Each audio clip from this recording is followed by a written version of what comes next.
Pull up in motorcades. I got a show today. That's all I'm trying to do. Hustle and motivate. Choppers are throwaway. Hustle the overweight. That's why they follow me on. They think I know the way. So I took control of things. Running the solo way. And if you part of my dream, I make you my protege. Crossing that soldier race. Niggas don't know them days. Take you in back of the buildings. Make you expose your rage. Take you across the tracks. Make you expose the face. Now you official now. But you got a soul to say. I just been cooking that note. I'm about to drop in the few. Think if I call it the great, the people gon' call it the truth. I ain't really trip on the credit. I just paid all of my dues. I just respected the game. Got my name all in the news. Tripping on all of my moves. Put me on this, got a lot more to prove. Remember I came in this bitch, fresh out the county with nothing to lose. No. When I got you, I don't do this shit for nothing. No, I go. Not at all. You, but my money brings my genius. That you know, so I don't do this shit for nothing. Not at all. Until I got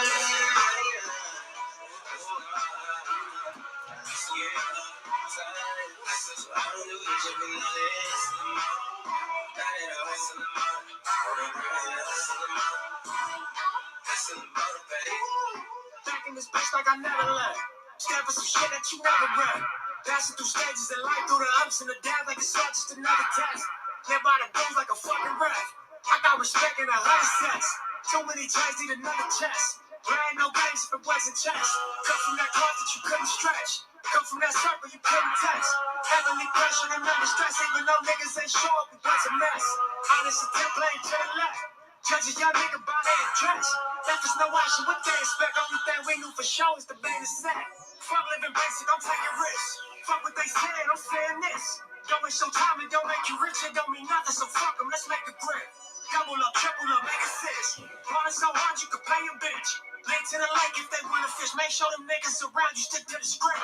It should be written in stone. You should come visit my zone. Don't take my word, double check all of my flows. Ask them how hustle got on, but fuck what you heard. It's the who gon' get that road. Showed everything but they sold. Straight off the curb. Real niggas rich as you are. To dress the woman, make it something. Don't do this for nothing. No. You, but I don't do this shit for nothing.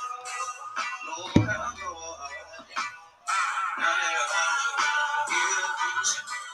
But my money brings my genius. I still am out here. That's all I know. So I don't do this shit for nothing. I still am out. Not at all. Oh, I still am out. I told her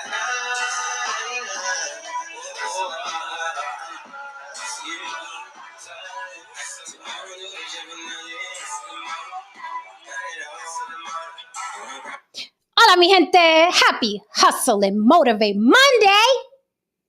Mama's late, but I'm here. I'm here. And there's nothing like being late because you was taking care of some business. Prepared to be sick of me. Prepared to be sick of me. 2023 is the year. 2024 is going to be even better prepared to be sick of me. How you doing, everybody? Hola. Welcome to another episode of On the Block with Jen. I hope you're feeling good. I was feeling real motivated about my hustle today, so I'm giving y'all a little nipsy. I hope y'all appreciate it, okay? Long live Nip. You guys already know I am your favorite devil's advocate, Jen from On the Block with Jen. You can reach me on all social media platforms on the World Wide West Web, okay? On the Block with Jen, TikTok, Facebook, Instagram, all right? On the Block with Jen at Gmail. If you want to reach me or somebody on my panel, you got a question, a suggestion, a topic that you know we gonna dissect, the way the block does, throw it on the block with Jen at Gmail. Guys, you know, April 15th is our block talent battle, 8 p.m. sharp, right here on the block. We're having a block talent battle. I'm getting a lot of emails, and I had really simple directions. I said, just send me a picture and what your talent is.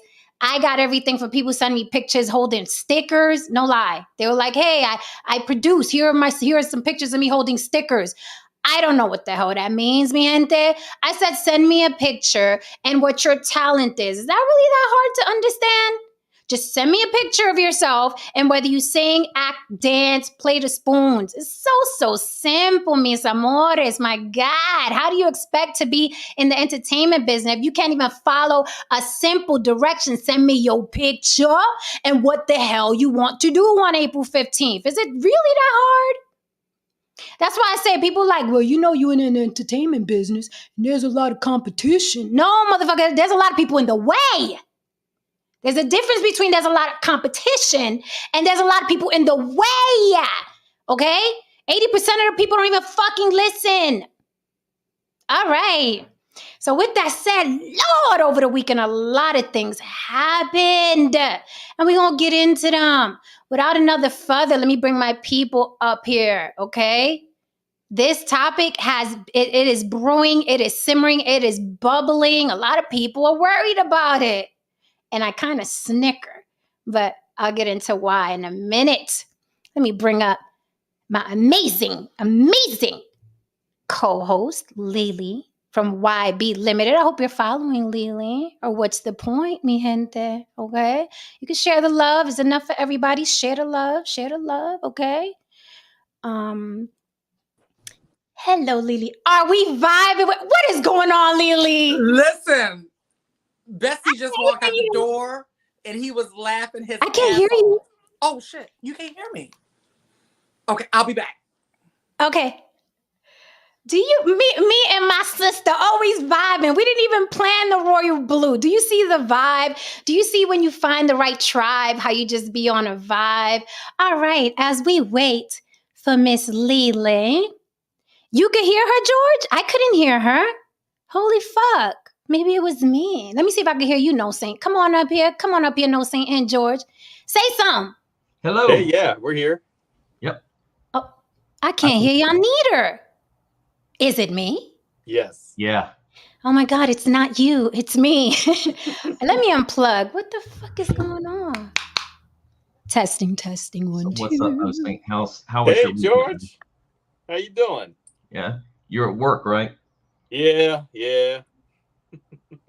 So what's your job on the department? Are you like a paramedic or you drive the truck or whatever? Well, we have paramedics. I'm an EMT. What's the difference between those two? Oh, paramedics can push drugs. Paramedics, it's like a 2-year intense school. To get EMT, probably go to school, depending, a couple of months, But it's a lot more, paramedic, it's a lot more intense, detailed, because they got to push so many different drugs and they got to know how much, and they got, you can't make a mistake. Where we're, as an EMT, you're allowed to give a few drugs. Right. And some oxygen, and you know how to do all the other. I'm sorry, Lee. That was me. Yeah, I realized that when I got off and I turned, because you saw I watch it on the TV too simultaneously, and I was able to hear it. So I was like, yeah. Then that was me. My bad. That was me. But the royal blue, how we just what is going on, Lily? And it's hilarious because Bessie just walked out the door. He says hello. You know he lives for you. And so when you got on, so I'm sitting. I had just literally grabbed this. And then I sat down, threw it on, and then you came on, and we both just busted out laughing because you're up. Oh my gosh! Yeah. Listen here, this feels so good. We're gonna talk behind the scenes, Mama, but this feels good. Today was a good hustle day, so I was like, ode to Nipsey. I had to start here. You know what I mean? He gets me pumped. You know what I'm saying? Yes. Long live Nip. Long live Nip. Before we get into this, thank you everyone who is here. Get comfy. This topic has so many layers to it. I've been debating different friends all day about this subject, this Freaknik thing. But there are a couple things that happen in the news that I do want to address really quickly. Let's just jump out the gate. Let's not leave the audience waiting. Chat, hold me down. Don't forget you can support the show with the Cash App discreetly on the block with Jen. If you don't want people in your business, it's scrolling on the bottom, or you can super chat me, $ on the bottom right with a comment. We will throw your comment on the screen and dissect it. You know that you can direct your question to anyone on the panel, not just I, but anyone on the panel. We'll be more than happy to respond. You just have to accept the answer. Okay? All right, that's how it goes here. You can ask whatever you like, but then you have to accept the answer. That's how we do it here on the block. Okay, so guys, let's just jump right out here. The Dalai Lama, man. Okay. I know everybody done heard about it already. The Dalai Lama. Mm-mm. No? Mm-mm. George, you didn't hear? No, Saint, you didn't hear? I heard something. I take it he passed away. He did not. I wish he did. That's not it. I'm gonna eat him too after the day.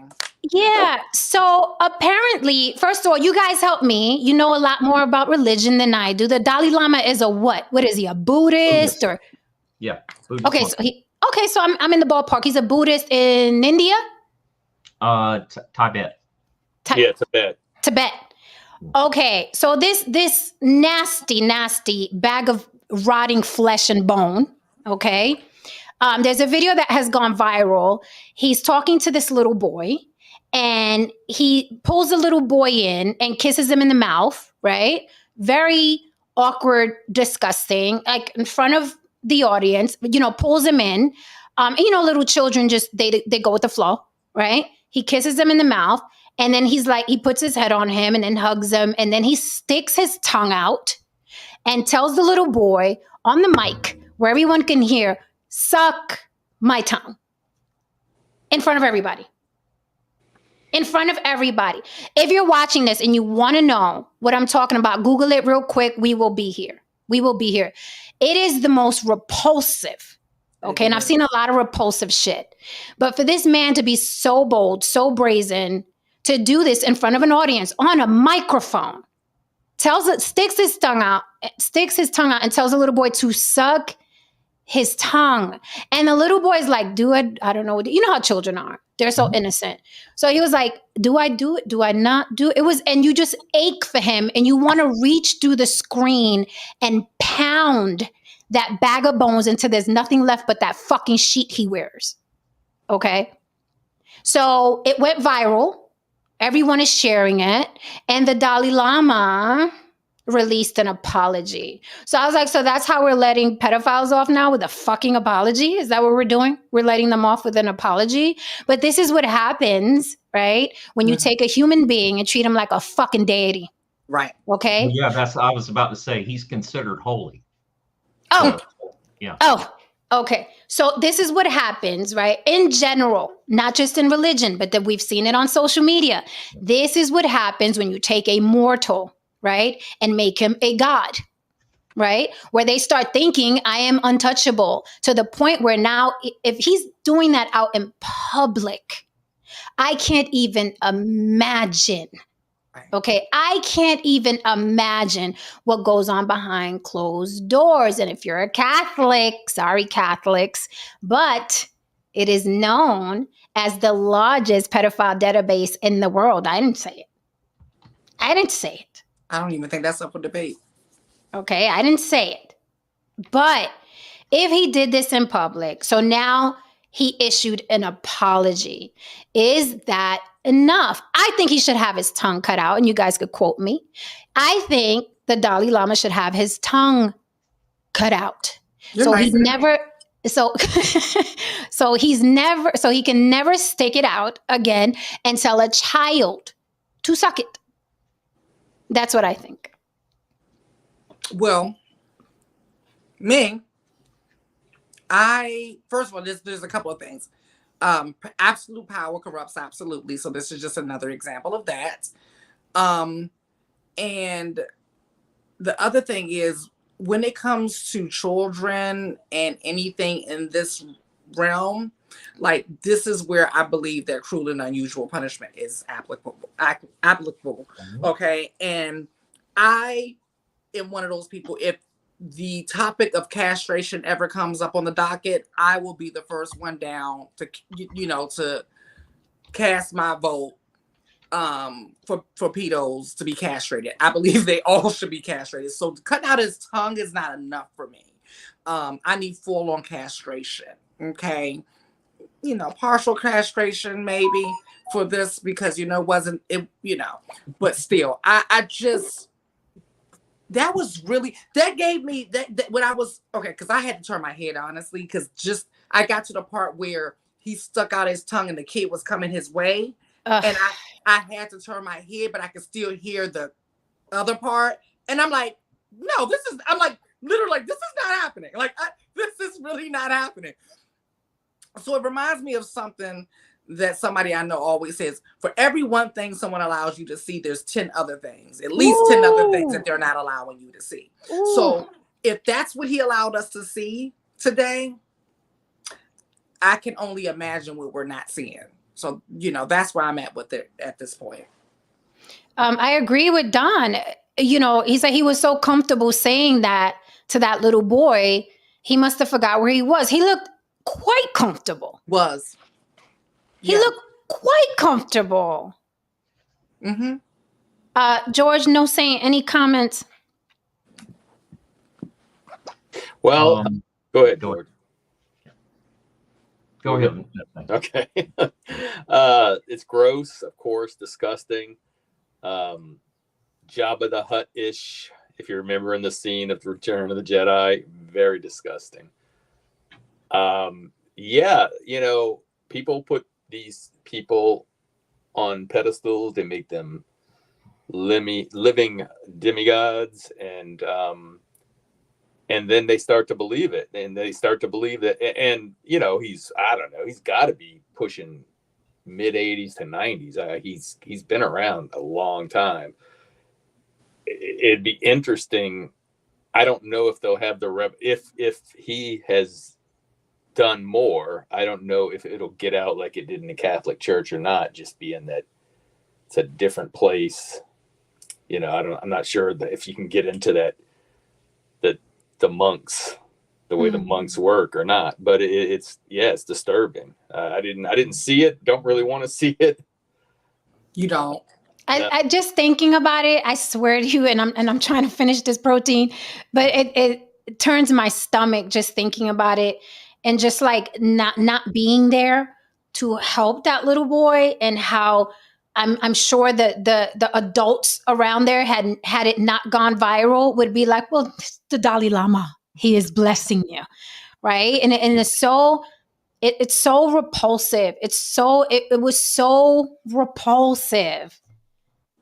He just looks. It's bad. It's bad, and I can't imagine. I don't know anything about the monks. I don't know what goes on there.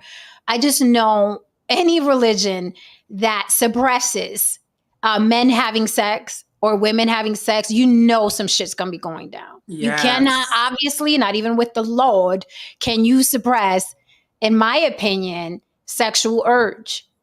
Right. In my opinion, because every religion we've seen that does that, we hear all these horror stories about how sex does go down. And not just sex, but illicit sex. It's not the regular schmegular, like, ooh, we fucking, like, it's always something extra and, diabolical. And, and I tell this a lot of the neighborhood I live in is like Muslim, burqa Muslim. And baby, the way they get down around here. So it's like the more, you're right, Jen, the more oppressed and repressed you are, the more they act out. That's just human nature. It's just like even when someone is on a diet and they deprive themselves of what they like to the point where they just end up binging. It's the same thing. That's just against human nature. But going back to what you said about the people, that was the other part that really upset me. Who was these people that was in the audience? Like, that says, like, they were, not complicit, but they were accessories to the crime. Because it had to go viral for us to find out. It wasn't like they said, "Oh, I'm repulsed. Let me say something." No. Right. Had it not gone viral, who would know? But the dude was on camera. And it just, now it's blown up and he issued an apology. I'm like, no, that's not enough. Whatever, you have to step down, whatever it is you weirdos fucking do in that religion, you need to step down, get this, whatever it is. What I feel about it, Jen, is that, and I'm like this thing, I don't want to see it, but there's a couple of things that I'd add into our capital punishment laws. One of them is rape, and the other is pedophilia, that kind of thing right there. And I'm dead fucking serious about that. And I could go on, and because this hits me in a certain way that just I can just tell you. But anyway, I'll get off that real quick. But to say this, what I think he can do to make up for it is do what some of these other Buddhist monks do who want to protest stuff. They go as far as to douse themselves with gasoline and set themselves on fire. They do. I like that. They do. You're right. I'm not mad at that. I like that. I'll take that. That's what he needs to do. And the thing that sickens me, Jen, is kind of like, I liken him in a way to that dude Epstein. You got to remember, this guy is like considered a world leader. He's like on the level of the Pope, meaning world leaders come to him and talk to him and get his advice. Because I've heard that name a lot, the Dalai Lama. Like, I've heard that name a lot. Celebrities have been over there to see him. Now, obviously, just because celebrities and all that have seen him doesn't mean that they're doing what he's doing. But this guy is, it just really, I tell you, if I was an atheist, boy, this would. I can see why why they hold their views the way they do, because this is like Exhibit A. And, right. And then there's a guy that, just to keep it fair, keep it 100. There was a dude that I admired for a long time. His name was Ravi Zacharias, and come to find out, this dude was like raping women and all that kind of stuff, and he was supposed to be like a really strong Christian guy and all that. When I found that out about him, you couldn't believe how that punched me right in the stomach. I mean, it made me sick. But yeah, I can see why people who, who hurl rocks at religion, I'm like, here you go. I mean, I can see why. Me too. But anyway. That's why I've never tried to be one of those people to try to change someone's mind or convince them why they should. No, I get it. Don't the thing is about me. I've studied Buddhism. I've studied all the world's major religions, and I still do all the isms. And I can go on and on and on about that. But that's actually one of my most favorite ones. But I've never understood him, if that makes sense. I've never really understood a religious leader, if that's what it is for me. I've never, religious leaders just don't appeal to me. I don't see no one, I just don't believe in the whole savior complex. The whole someone's coming to save us and save me. I don't believe that. So although I do believe in a form of God, and I don't even like that word, but just for the sake of a conversation. Yeah. Right. What I'm saying, right? But even though I do, it's not in that type of religious because basically when I've studied all the world's major religions, they all say the same shit. Okay, the spiritual principles are pretty much, they're all the same. It's just that the dogma starts to, because this king wants this, and this ruler wants this, and this nation wants this. That's where the dogma shit comes in. But the principles are pretty much all the same, right? And that's just basic life, common sense shit. Like, Right. yeah, just don't kill nobody. How about that? Love, Mhm. peace, like little shit like that, Right. common sense shit.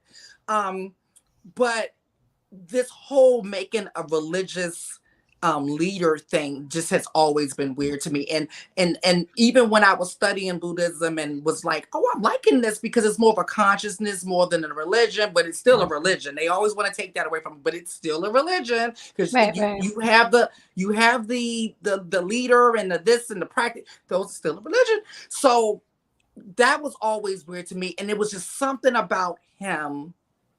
I don't know if it was him or just the fact that they were propping a man up that just never sat well with me. I don't know which one it was, but it just never sat well with me. Let me piggyback off that. Absolutely true. Because I've seen that even with the Pope, right?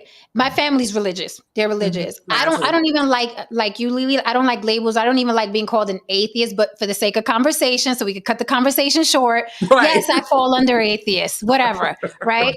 I don't subscribe to anything. Right. So, but even with the Pope, my family's religious, and my mom used to, when the Pope was in town, stop the press. My mama had to go down there and see the Pope and take the grandchildren. I was like, you will not take my child to see the Pope, because I didn't want my daughter growing up thinking that a man was, a man of flesh and blood was larger than life, was something to be worshipped. I don't like training kids up like that, to put that much faith in a human being, right? So I didn't like the idea of my mom taking like, oh, let's take all the grandkids to see the Pope. I'm like, what the fuck is take the kids to see a T-Rex?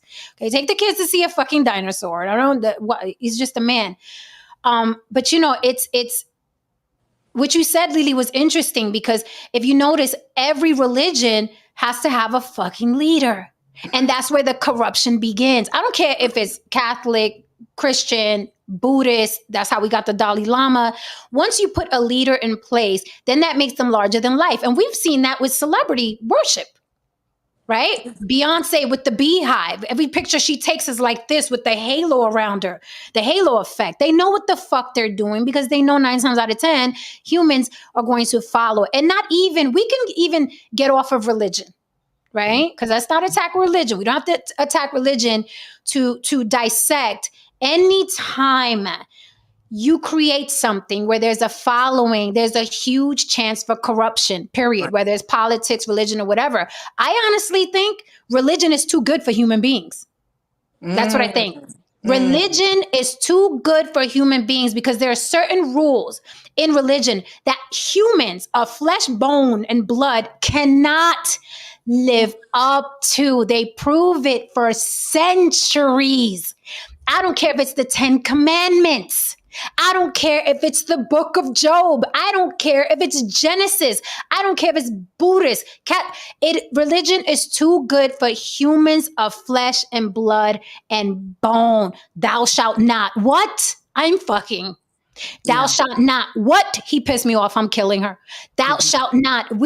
Listen, humans, in my opinion, are too weak. And the more, like you said, it's like a diet. The more you suppress, the more you oppress, humanity is going to spill out, and it's going to explode, and you're going to attack whatever's next to you. Hence, the Catholics, the choir boys, the altar boys are there.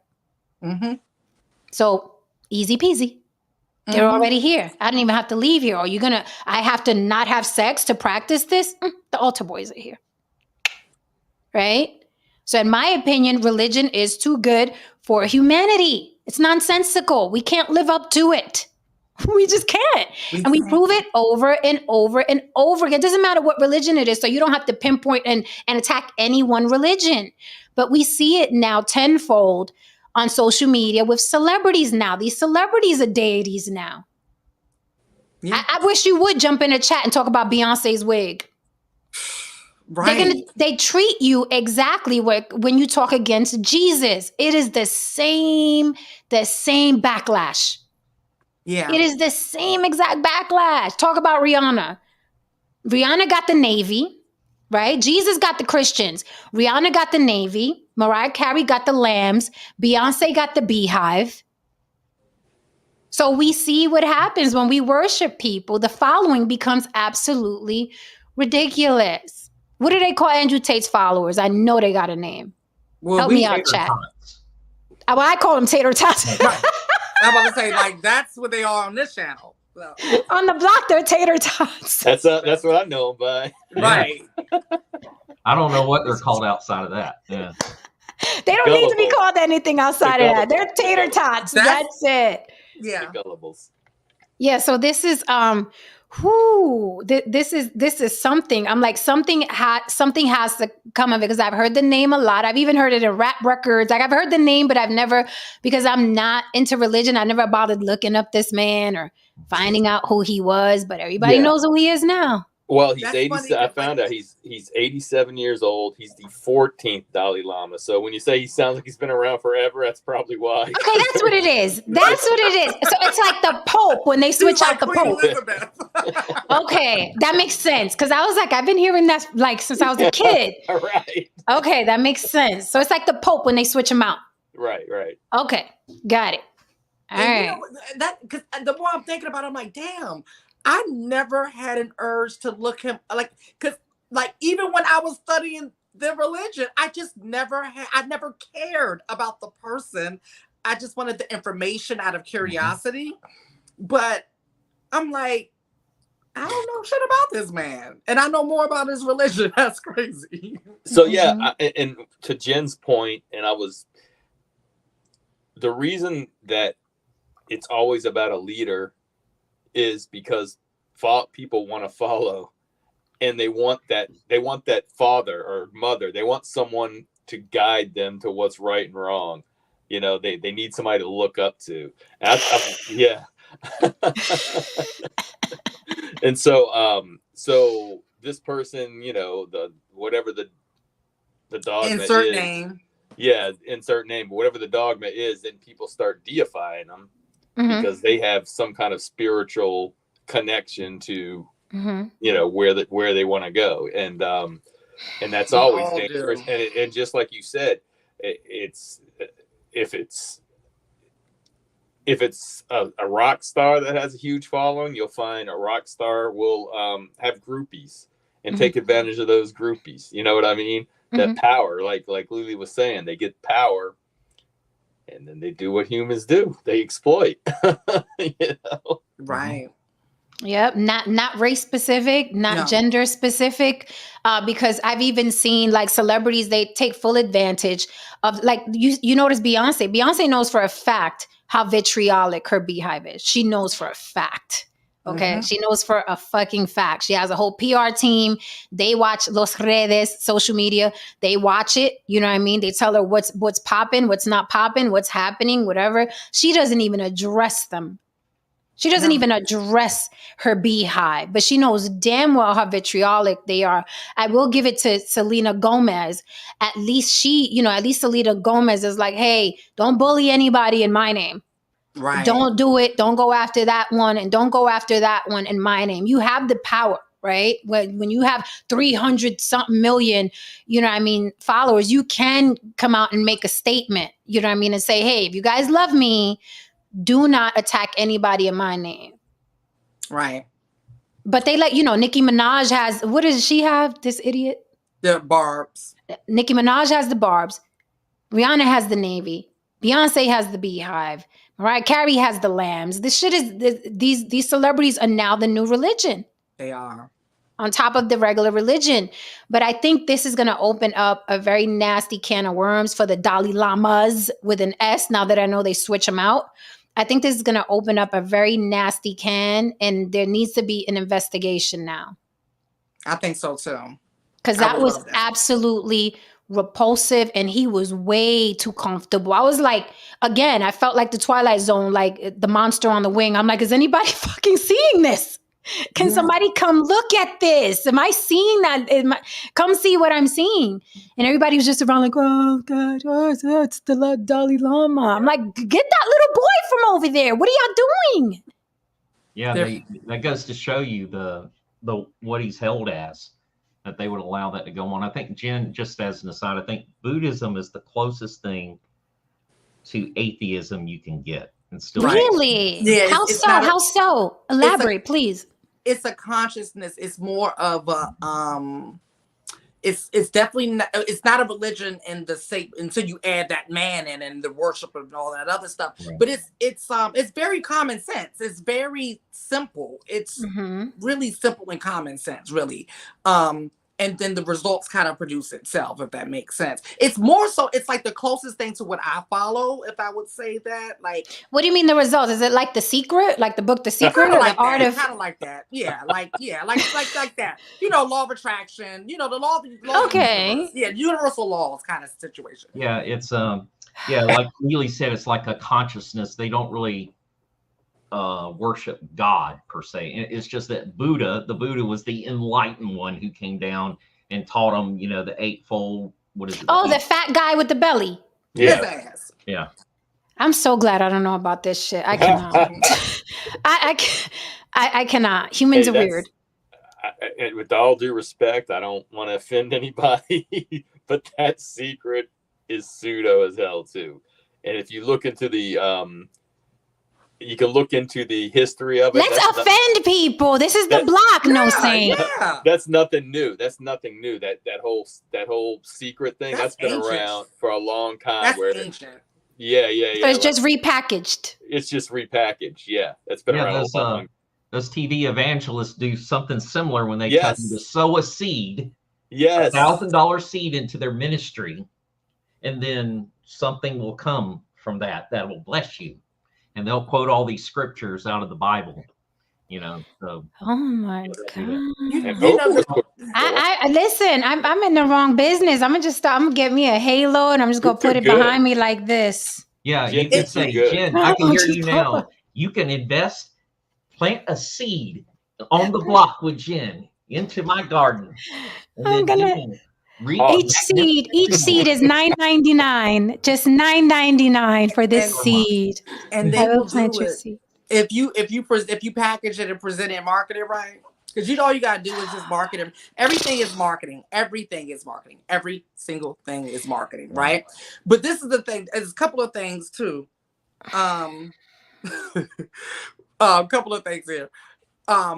When it comes to shit, I lost my train of thought. Hold on. It was something that No Saint said about the consciousness. Like, I'll come back to it. It was something I was going to say. Okay. Haran DeMargo says God was created out of necessity. God, the gods.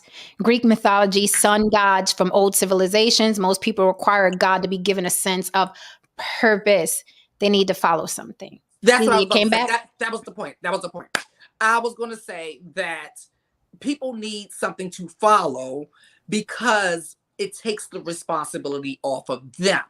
Because that is, after studying all of the religions and the this and the that and all of the things, right? And just the science and the child, what the conclusion I came to, like I said, no one's coming to save you. It's everything is within you. Everything you need is already there. It's going to be in your experience. It's going to be in your lessons that you're going to learn. Like you're going to have to live and learn, pretty much, right? Learn to use your not instincts, but your intuition, and practice using your intuition. And it's all within you. But religion takes you away from that and always going to tell you to look outside of you and pray to this person, and you have to do these rituals and celebrate this holiday, and all of that is not necessary to live a good life and to create your own heaven on earth, right? Create your own, whatever life that you want to live, that's your responsibility. That is the bottom line, but no one wants to hear that. Nobody really wants to hear that. So it's much easier to just look out, find somebody attached to them and say, yeah, I believe that, and then go with all of those things instead of doing the real work, which is everything is inside. Everything. It's going to be in your experiences and your and other people's experiences. I'd be like, wow, that didn't work too well for Jen. I might not try that. Or that worked really good for Jen. I like that. Little shit like that. So you're going to learn from your shit. You're going to learn from everything around you, from nature, from it's all of those things. But ultimately, it's not nobody else or nothing else. But this, and I saw this movie so many years ago. You guys remember AI? Yeah. So many years ago, and the freaking, I spoke about this scene before, and it stuck with me, right? And it just cemented why I'm a non-believer, if you want to call me that, or an atheist. When the little boy was walking around with the AI, and they saw that temple or that church, and the little boy is like, "What is that?" And the AI is like, "Oh, that's a church." And he was like, "What's it for?" Well, people go in there to worship. Well, what do they want? And then the AI tells the little boy, "Well, the people that made us are always looking for the people that made them." Right. And it fucking stuck with me, because that's how humans are. They're always asking, right? When I tell them I'm an atheist, well, then who made this and who made us? Who the fuck cares? I'm here. I am alive. I have to figure this life out. I have to survive this life. I have to love on the people that I love. I don't give a fuck who made that tree. I don't care. How am I going to eat tomorrow? How about generational wealth? I don't have the time to be wondering and pondering. How did that eggplant turn purple? I don't know. No. We're here for a good time, not a long time, bitch. Right. You know what I'm saying? No, I'm not going to do it. But that scene, oh my God, I saw it so many years ago, no saying, and it freaking stuck with me. The people that made us are always searching for the people that made them. There's this constant need to, how did we get here? Look, we're wonderfully made. No, the fuck we're not. We got intestines that are full of shit, okay? We're not wonderfully made. We catch a cold and we can die. We're not wonderfully made. A spider could bite us and we're dead. We're not wonderfully made. If we're out in the sun for too long, we die of heat exhaustion. If we're in the cold for 5 minutes, we fucking die of hypothermia. We're not wonderfully made. Shut the fuck up. Right. I call it a meat suit. We're just fucking living organisms like every other fucking, but look at the circumference of the heart to the rib cage. Fucking roaches have an anatomy. Well, Jen, cockroaches aren't launching rockets to the moon. See, but they're procreating and they can survive a fucking nuclear. They're better than us. They can fucking survive nuclear war. Can we? No. That's right. Hello. I'll tell you all this story real quick about Buddhism. I was with this one woman who was a Buddhist, and so in order to fit in with her, I said I was going to try tantric Buddhism, and those who know about what that is. Is that the Rengekyo? Sex and all that stuff. And yeah. And so I did that, and I didn't believe in none of that shit. I just did it just to be with her. And so when we broke up, she says, "I thought you were a Buddhist." And I said, "Well, I just lost faith in it. I remember telling her that. I was like, I felt bad about that. I was like, I was a Buddhist for that booty. Yeah. I'm about to say, a lot of people have changed religions, and I was a Buddhist for that booty. I mean, I did the same thing, with my child's father. He thought he would, and I say thought because people think they're religious and they fucking aren't. Right. He thought he was a Jehovah's Witness. So I was like, okay, I'll think it with you. And, we went to the Kingdom Hall, and I had on the long skirt and all that shit. And I'm sitting there like, what the fuck are these people? What the fuck? And through my journey, I visited Baptists, depending on what my family was into. My family thinks that they're Catholic, right? So I hung out in those churches for weddings and funerals and shit like that. And then the other side of my family think they're Christians. So, I did that for a little while, and then Jehovah's Witness. And I went to Pentecostal church with my aunt, and she was talking in tongues and flapping around like a fish because she felt the Holy Ghost.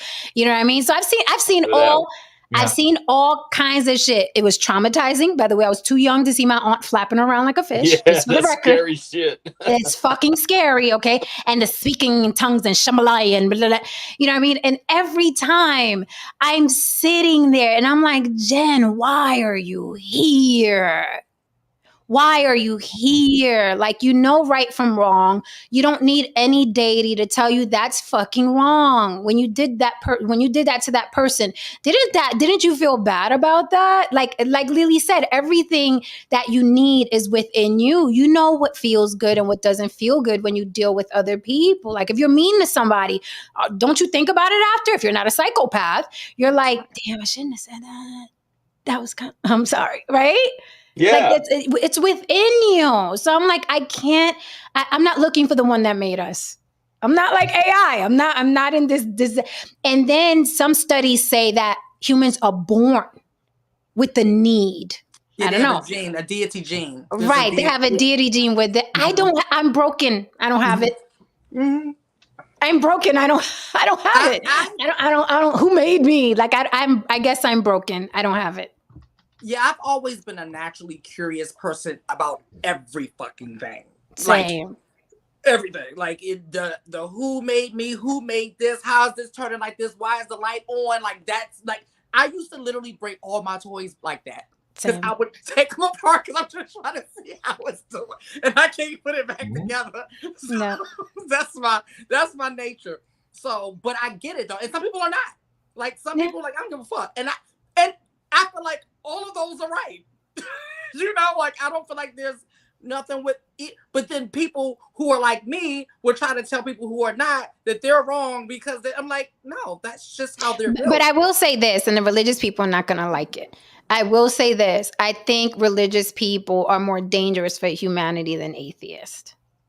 I think they're more dangerous because they think that there's an afterlife. And if you raise someone to think no matter what wrong you do, there's something bigger than all of us that is going to forgive you and give you a pass. I think that's a dangerous chip to put in somebody's head. And that's why guys get tattooed. Only God can judge me. No, bitch, I'm going to judge you right here. Right. I'm going to judge you right here. Okay? Like, if you're an asshole, I'm going to think you're an asshole and I'm going to let you know. But only God can judge me and you got the tattoos and shit. No, we can judge you right here. There's a judge in the court that can judge you too and lock you up for the rest of your life. Shit like that, you'll be judged right here. Okay? And I just think they're more dangerous because they're raised to think everything is forgivable. And some things are unforgivable.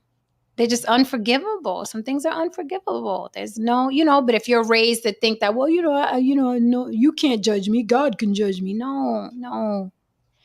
Haran DeMarco says, do you read? I'm sorry. I see a lot of people lurking. I hope you're hitting that like. Throw your comments in there with a super chat. What I look like? I'm not here for free, coño.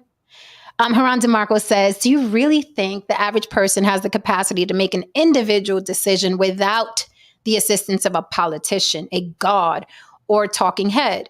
People aren't as capable as we demand. And he's very right. I had to come to that conclusion that just like the deity gene, I feel like people also either have a leader or a follower gene, period. Yes. But let me challenge that. No, saying, and then you can respond.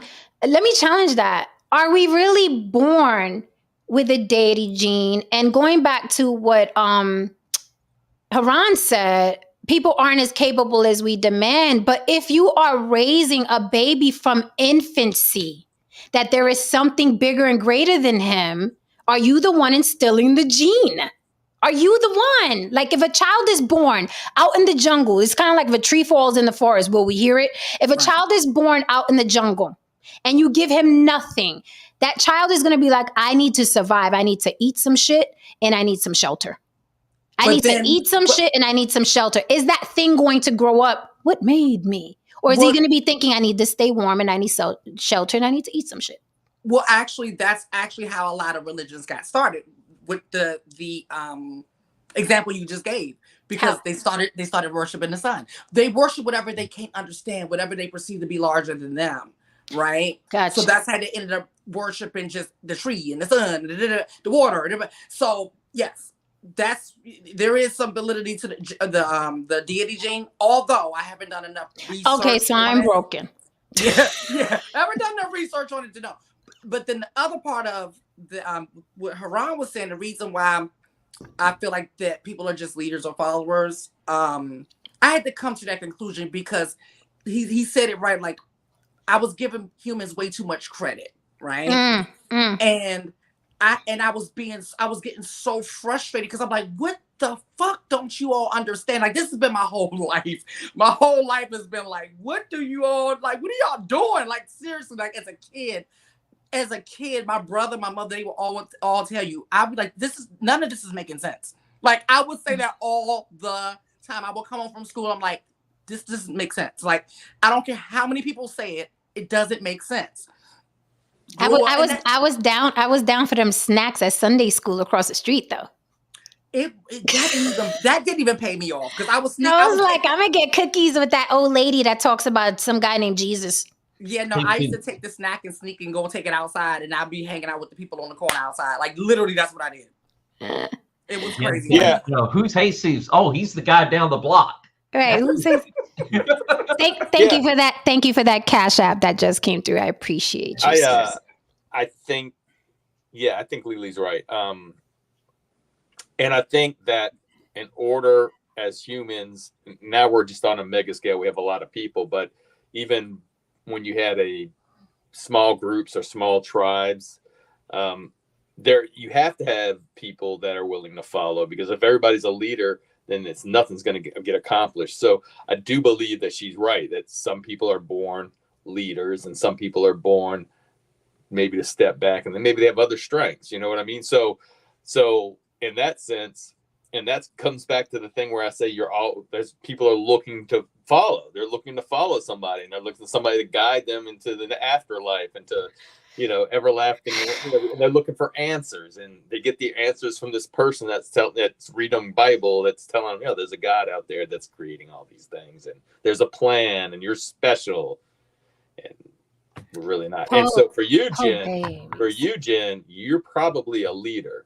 So probably you better put respect on my name, no saint. You put respect on name, no saint. So you are a leader. Thank you. Lily, you hear this? I was like, probably. Where's the doubt? Where's the doubt? So you're going to question a lot more in general. You're going to question, and I don't know, but I have a feeling there's a lot of these not just evangelicals, but these mega church people who don't believe any of it.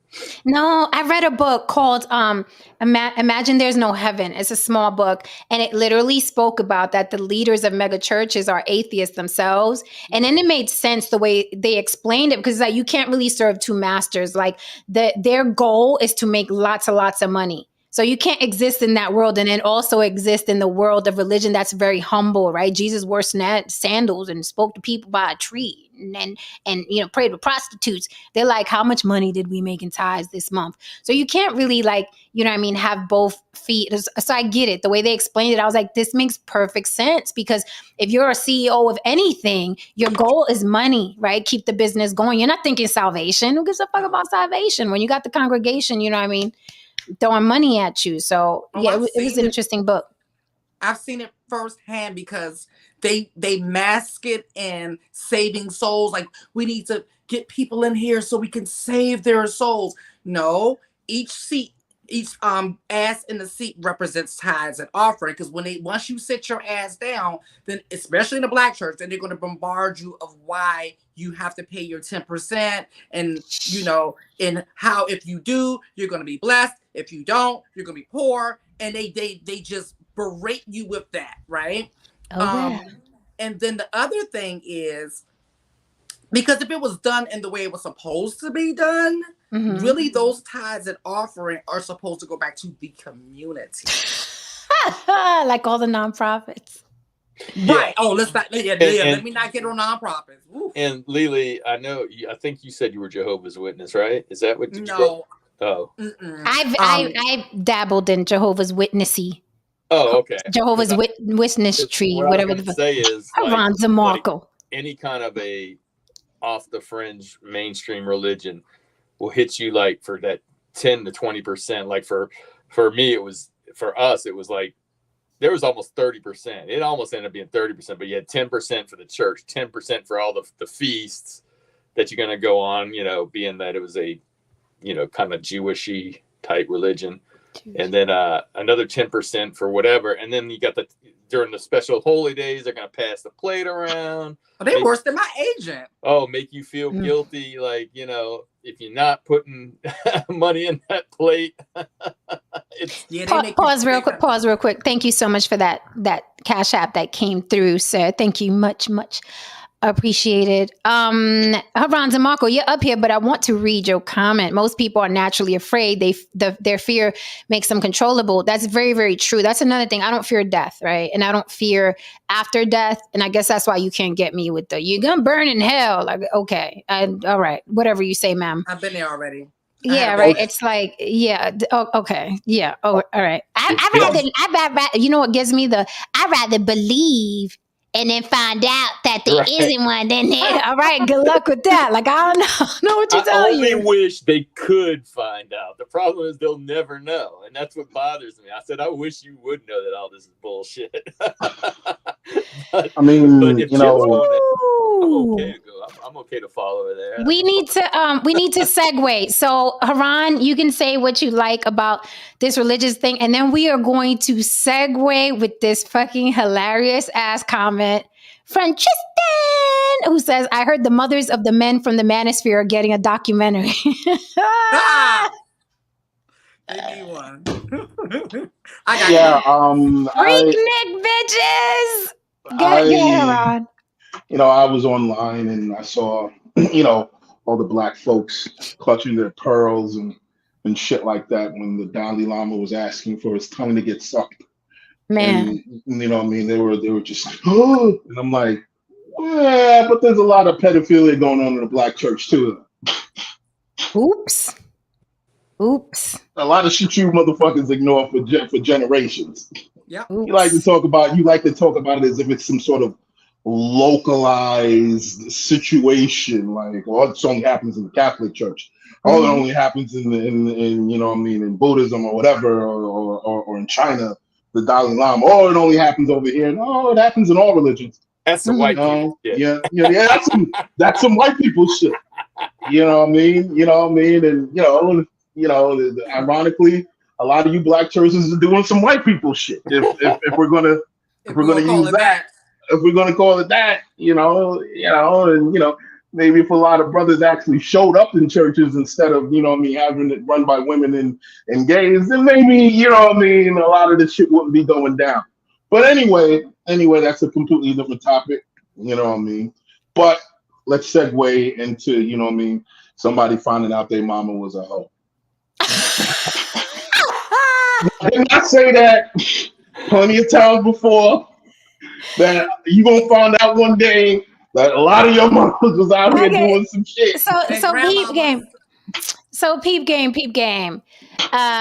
Apex Tristan, his comment, I heard the mothers of the men from the Manosphere are getting a documentary. What Tristan is referring to is, ladies and gentlemen, Jermaine Dupri, music producer, is producing a documentary on Freaknik. There's been a lot of backlash and a lot of worry. And there are a lot of layers to this. I did some research earlier. I was online searching videos and old pictures of Freaknik. Pretty nasty, pretty disgusting event. Of course, you had some people that went out there and had a good time and weren't fucking and sexually assaulting people, right? But there was a lot of nastiness going on. Now, I was a kid growing up in the 90s too. I heard about Freaknik a lot. I've got invited a couple times. I was like, no, it sounds nasty. It looks nasty. From what I hear, it's not something I would want to do. I don't like those type of crowds. I went to the West Indian Day Parade one time. I was on a float. And people were like, hey, come down. I was like, fuck y'all. I'm staying on the float. Okay, you guys have fun grinding though. Smart. I was like, I was there last summer. Yeah, no, I was like, you guys have fun grinding down there. Have fun. I'm not getting off this motherfucker at gunpoint. I will not get off this damn float. With that said, the West Indian Day Parade, I think the culture of it, I will say this, I think the culture of it, like, people know about the twerking and dancing and grinding on each other, and that's part of it. I think that's different than what happened at Freaknik. No, Freaknik, totally different. Right? Totally different, right? From what I saw. So, it's buzzing on Twitter, women specifically, which is stupid on their part to do. But women specifically, because you're strengthening the misogyny, you're strengthening the men that bash you, right? Instead of being, you know what I mean, unabashedly like, I don't give a fuck. Yeah, I was down there fucking and hoeing and throwing my ass around. What they're doing is they're panicking and they're uploading videos talking about that they're nervous and they don't know what's going to be in this documentary, and are they going to be on video, and are they going to be in pictures, and are they going to be exposed? Instead of being like, I don't care, I was young, I did what the fuck I wanted to do. Y'all will get over it. Hence, Freaknik documentary coming soon on Hulu.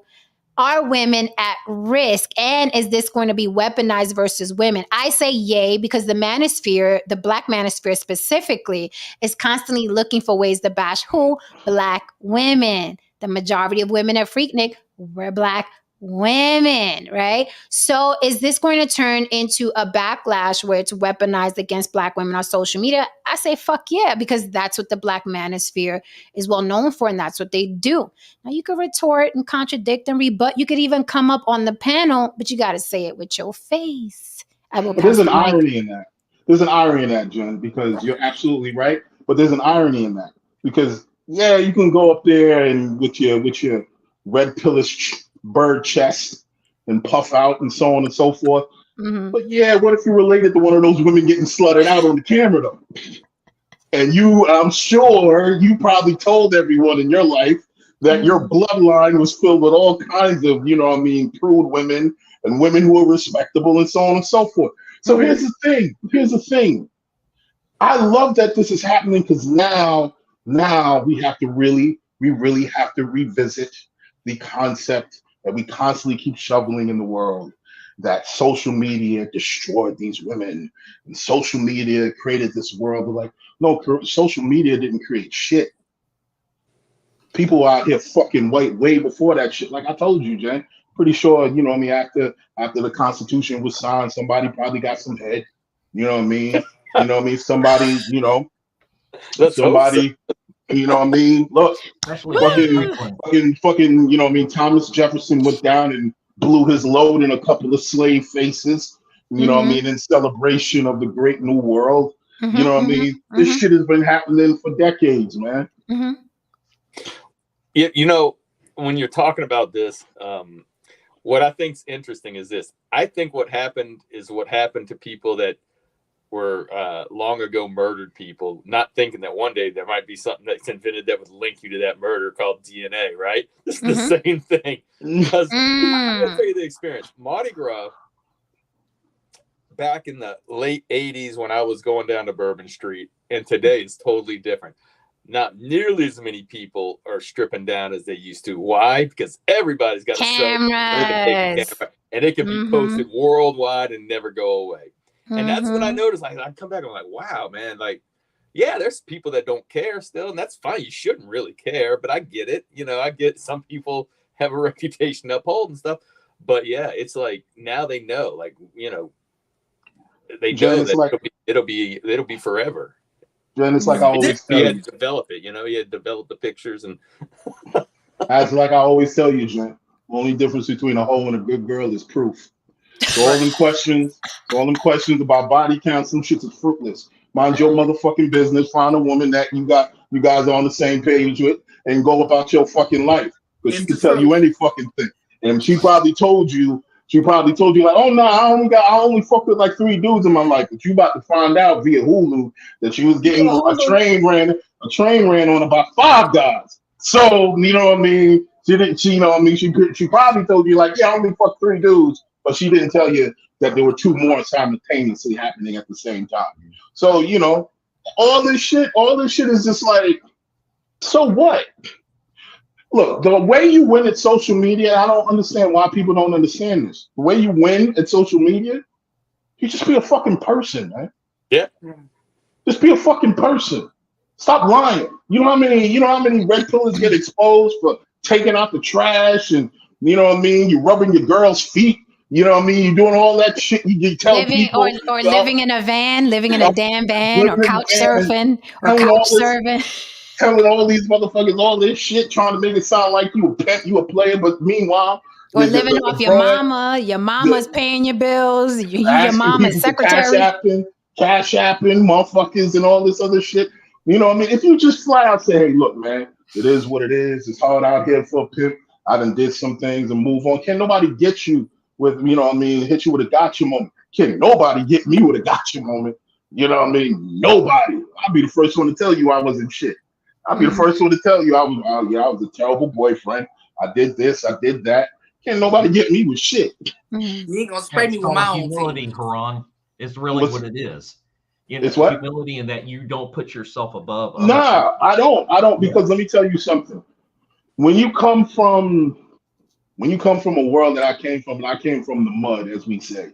When you come from a world that I come from, and you're able to make it to a certain level in life, it does give you a sense of humility, because it makes you understand that you've met a literal sphere and a light sphere of different people in your life, from people who are homeless, crackheads, to CEOs, to, you know what I mean, the convicts, the churches, preachers, and pastors. And when it comes down to it, at the end of it, everybody's really just the fucking same, man.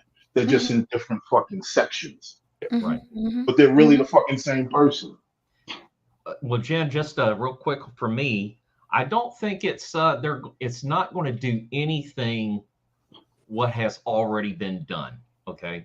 In other words, I don't think it's going to get worse due to this. I think all it will do, what it will do in the Black manosphere, it'll be a lot of videos, reaction videos to saying, that's what I'm talking about, Exhibit A.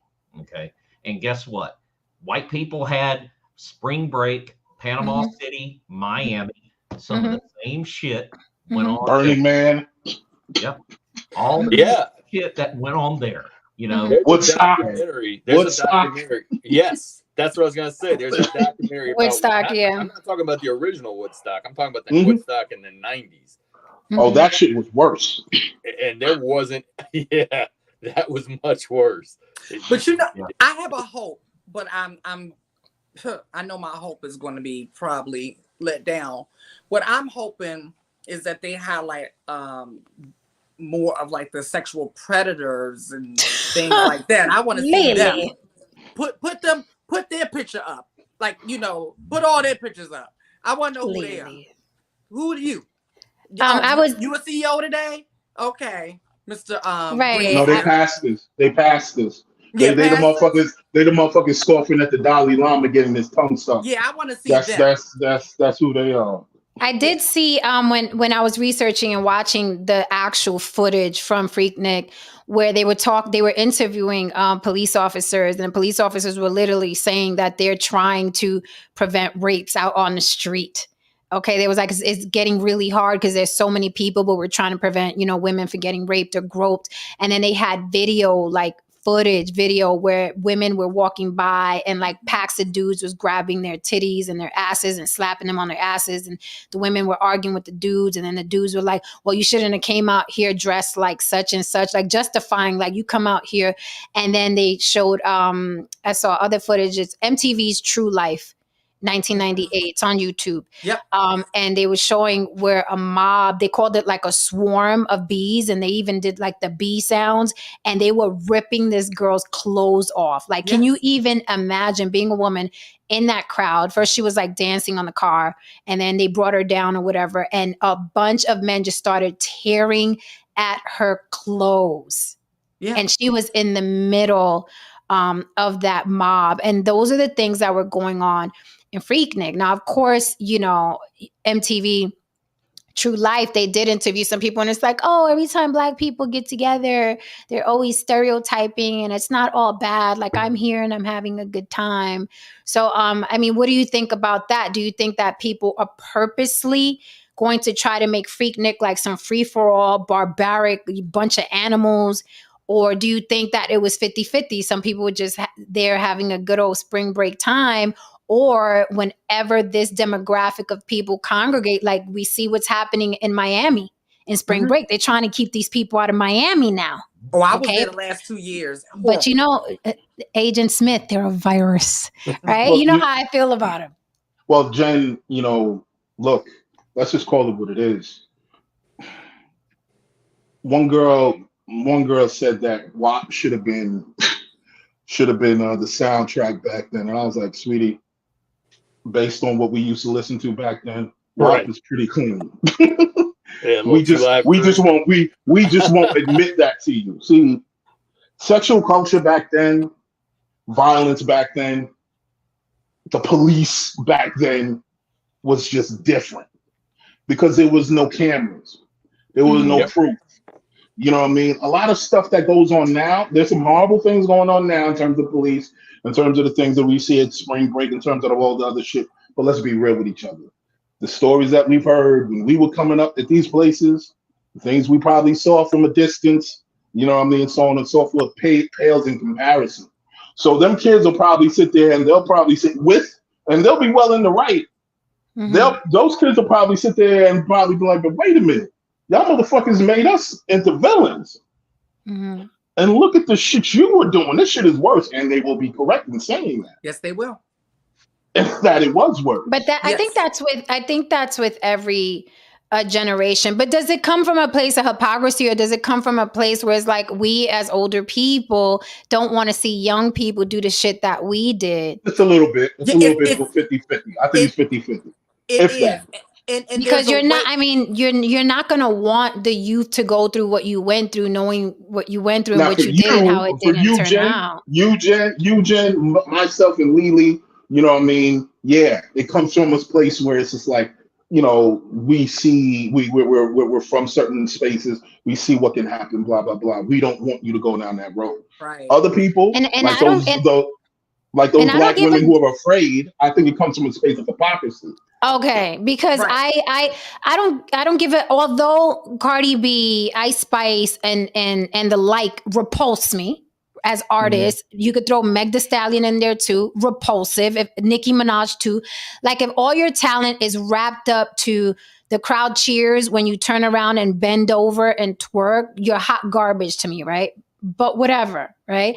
I still like some drill music. I still like some trap music. I just don't like the blatant, your pussy crack. Maybe it's because I'm a heterosexual woman, but it sickens me to see your pussy crack and your ass crack and your big implanted titties and your greasy tattoos all the fucking time, right? So it's not even a thing where it's like, back in my day, the music was better. No, I was listening to Little Kim and Foxy Brown, right? But my issue is balance. Right. There's no reason why you should have fucking Cardi B talking to a presidential candidate, but you don't also have Queen Latifah talking to a presidential candidate. That's my issue. Not that Cardi B is gross to me, right? But that you don't also have Queen Latifah speaking to a presidential candidate. That's my issue and my only issue. I know there was always low vibe, very sexual artists in the business since the beginning of time. You know what I'm saying? This is the beginning of time. But now my issue is no fucking balance. There's no balance. I could stomach Cardi B more if they let in the people that can rap, who actually have skills, who actually have bars. And it's like we have balance and then it's okay. But the bombardment of the sexuality is what bothers me, not the sexuality, because we were sexual and listening to Little Kim talk about disappearing Sprite cans and big dicks and all of that. But back then there was fucking balance, and I get pissed off when we talk about it and they try to stick it to us like, oh, you guys are older, that's why. No, bitch, we were listening to NWA, okay, and we were also listening to X Clan, bitch. You know what I'm saying? So it's not the age thing. Right now, I listen to drill and rap. I love Pop Smoke.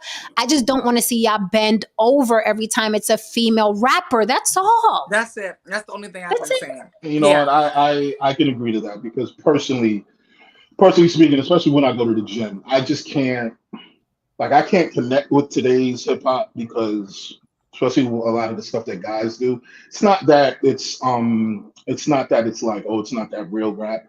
It's because it's a little soft. It's a little too soft for my ears. Like Pop Smoke was soft, dude. Compared to like MOP, like I want to hear some MOP. I want to hear fucking, you know, early Metallica. I want to hear Slayer. I want to hear. Some you saw you somewhere else. He done ran into the. You know, I want to hear some violent shit.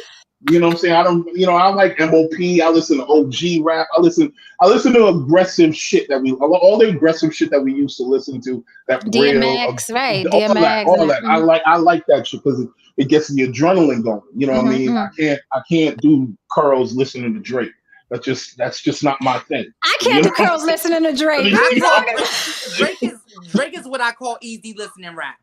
Right. Yes, absolutely. Right. Like I can't. Absolutely. And a lot of these guys don't have like they have very light voices. They do. A lot of these guys have very light voices. All of very them. light voices. That's why I love to Pop Smoke. Oh my God. You got me having a whole show in my head.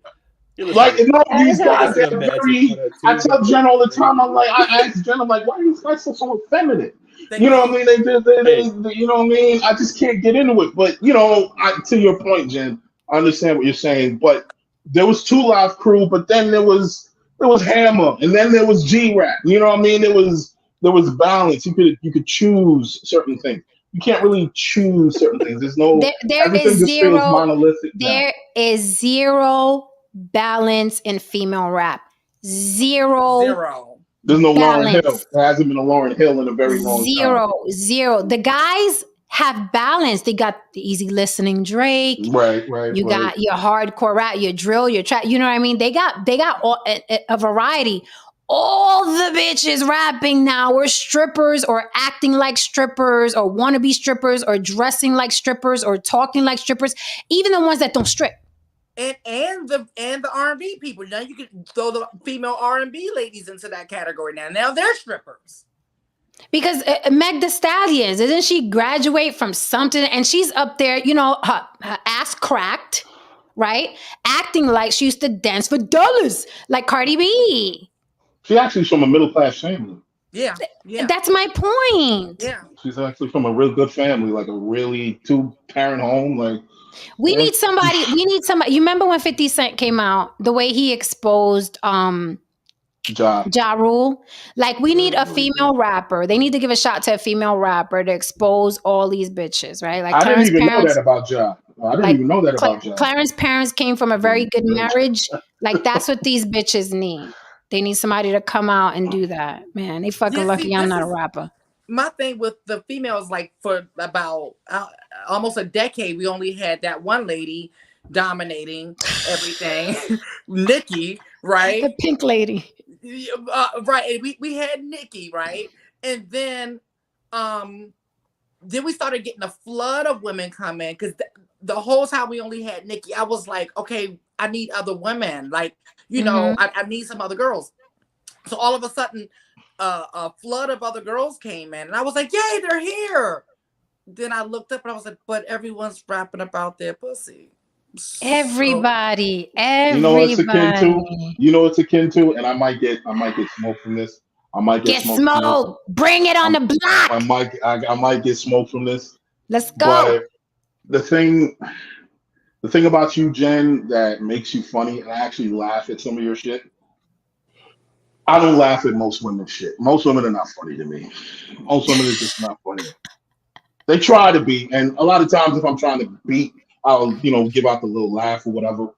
But I mean, most women are just not funny, and they're not funny because, like, how many dick jokes are you gonna come out with, sweetie? Like, how many dick jokes? How many little dick jokes? How many ED jokes? How many, broke baby daddy jokes? You know what I mean? Like most male comedians, they might talk about sex for like a bit, and then they'll go talk about the government, and then they'll talk about this, and then they'll talk about that. And I see the kind of same thing with a lot of female rap nowadays, where it's just like, y'all all talking about dick and pussy. And the female rappers that I came up with were as good as the men. A lot of them were better. A lot of them were better. Like MC Light was better than a lot of dudes. Yeah, shit. Foxy was better than a lot of dudes. Foxy was better than a lot of dudes. Lauryn Hill was better than a lot of dudes. Yeah, but even when you think about Rhapsody or even Snow the Product, hello. Snow the Product is dope. Okay, but they're not gonna get played because they are not bent over and spreading their pussy lips, right? Like Ice Spice came out of nowhere. Okay, this little orphan Annie doppelganger came out of nowhere. She bent over, he spreads them pussy lips, and the crowd goes wild. And I'm like, is anybody seeing this? Again, I'm on a plane in Twilight Zone. Is anybody seeing this fucking monster on the plane? They're gonna bring down the plane.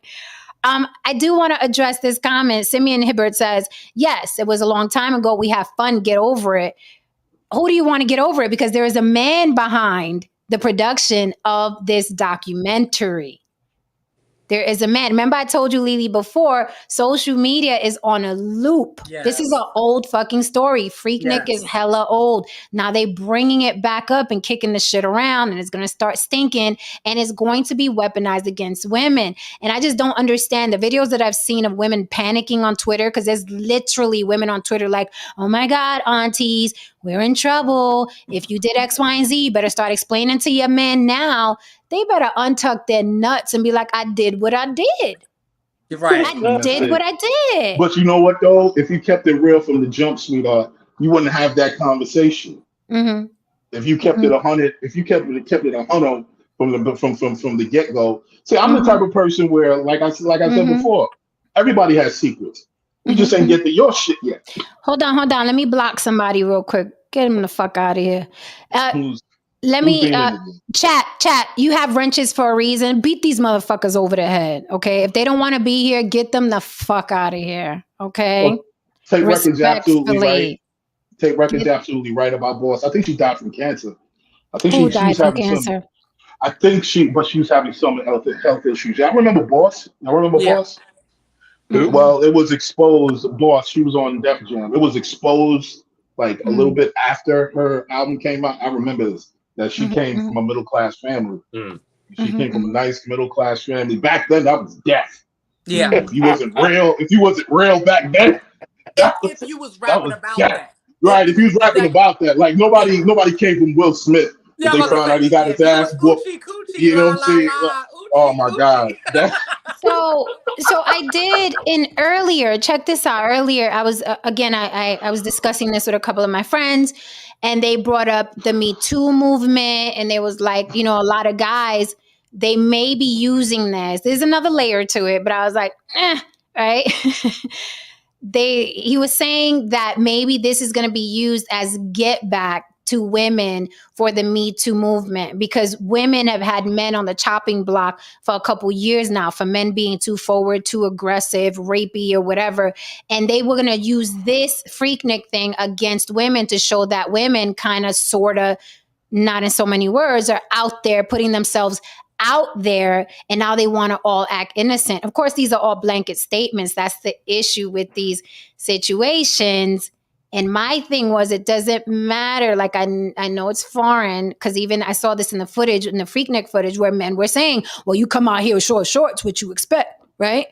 So do you think that this could be used as an anti-Me Too movement? Like, well, look how women act. But they were telling us if we approach them and say hi, we're part of the Me Too now. What do you think about that layer of it? Well, if that's the point, somebody already called it. And he was right when he said it. I agree.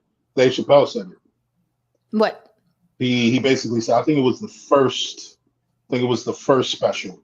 And it was like the second half of the first special. And he was talking about the Me Too movement. And he was basically saying that instead of trying to weaponize the movement, maybe we all should sit down and have an honest conversation with each other about who did what happened, and how we can get better as a society. Now, by you using this as a weapon, what's going to happen is that men are going to fight back, because you forgot something. It's a man's world. And they can sanction some shit quicker than you can. You know what I mean? They can greenlight some shit quicker than you can. And I was like, he has a point. And in the end, what really happened? They also exposed one of the heads of the Me Too movement, who stole it from that black woman. They exposed her, and they exposed her as a groomer and a pedophile. And this woman she was the girlfriend of Anthony Bourdain, who happens to be one of my favorite chefs. And she was exposed as a groomer, and her partner basically asked her to come to the table and talk about it, or she'll be forced to actually expose her. And they got into it, and she said, I'll sue you. For the record, Tarana Burke from the Bronx, out the Bronx, a Black woman, is the one that pioneered the Me Too movement. And then it was kind of like, Tarana Burke. And then it was kind of like, grabbed the, and then white women took it. Just say it. The white. Oh, you know, I ain't afraid to say shit. Yeah, now. the white. The white actresses. Yeah, the white actresses snatched it right up, and then Tarana Burke got lost in the sauce. But here's the thing: even after the white actresses, like, they're not even addressing it anymore, Tarana Burke is still fighting the good fight. You know what I mean? She's still in the trenches while the white actresses moved on to the next trend. Whatever's popping in Hollywood next, they moved on to that. But Tarana Burke is still, you know what I mean, the pioneer and still dealing with the Me Too movement. To both of your points, right? The last point you just made, Jen, that Tiana is her name? Tarana Burke. Tarana Burke is still doing it because that was her mission. That was her. Yeah, right. And I feel like in any movement that starts out pure like that, from that, you know, just like the Me Too movement and the LGBT movement, but then it gets bastardized somewhere along the way, right? And then people they get to just extremeness that ends up pissing people off. It ends up putting people in like, what do we do? Do we breathe right? Do we not? Do we do that? Yes. And then what happens is it starts to build resentment, and then you get backlash.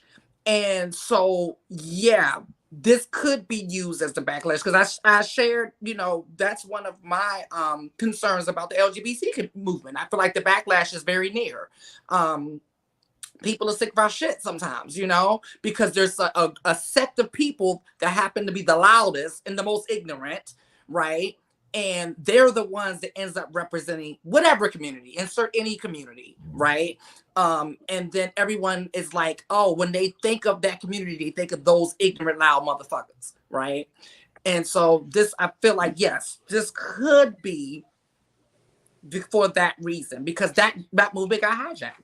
That's a great point, because when I was talking to my friend earlier, he was saying that, you know, the Me Too movement affected even the nice guys, right? Yeah. And I was like, what the fuck is a nice guy? He was like, you know, the guy that approaches women, you know, with good intent, you know what I mean? Because he's attracted to her. Like, that's human, nature, right? Because I was like, when in doubt, don't approach women. That's what I would say to my son, to my grandson, to my male friends. I've even told my friends in the entertainment business, you have to treat every meeting like a woman, right? With a woman, like a GYN. Ladies, you know, when you go to GYN, the doctor doesn't crack your legs till there's a nurse in there or another person in the room. You have to treat meetings with women just like that. Make sure there's another person in the room. Go extreme. I need to record this conversation between you and I. Because your little ass is not going to ruin my empire in 10 years and say that you were in my office and I touched you. If I was a man, I'd be, listen, if I was a man in this business, I'd be on my P's and Q's. I am not going to build a fucking empire for 10, 15, 20 years and your ass is going to falsely accuse me of shit. So if you're walking in and I have good intentions, do you mind if I record this conversation for both our safety? And if the bitch is on the up and up and she's not on some scheming shit, she's going to say, yes, thank you for our safety. Excellent. Thank you. Please record it. That is, we're to that point. We are to that point where everybody's looking for a come up. Yep. Any woman can say, he told me to meet him in his hotel room. Now, you know, now I'm sexually assaulted.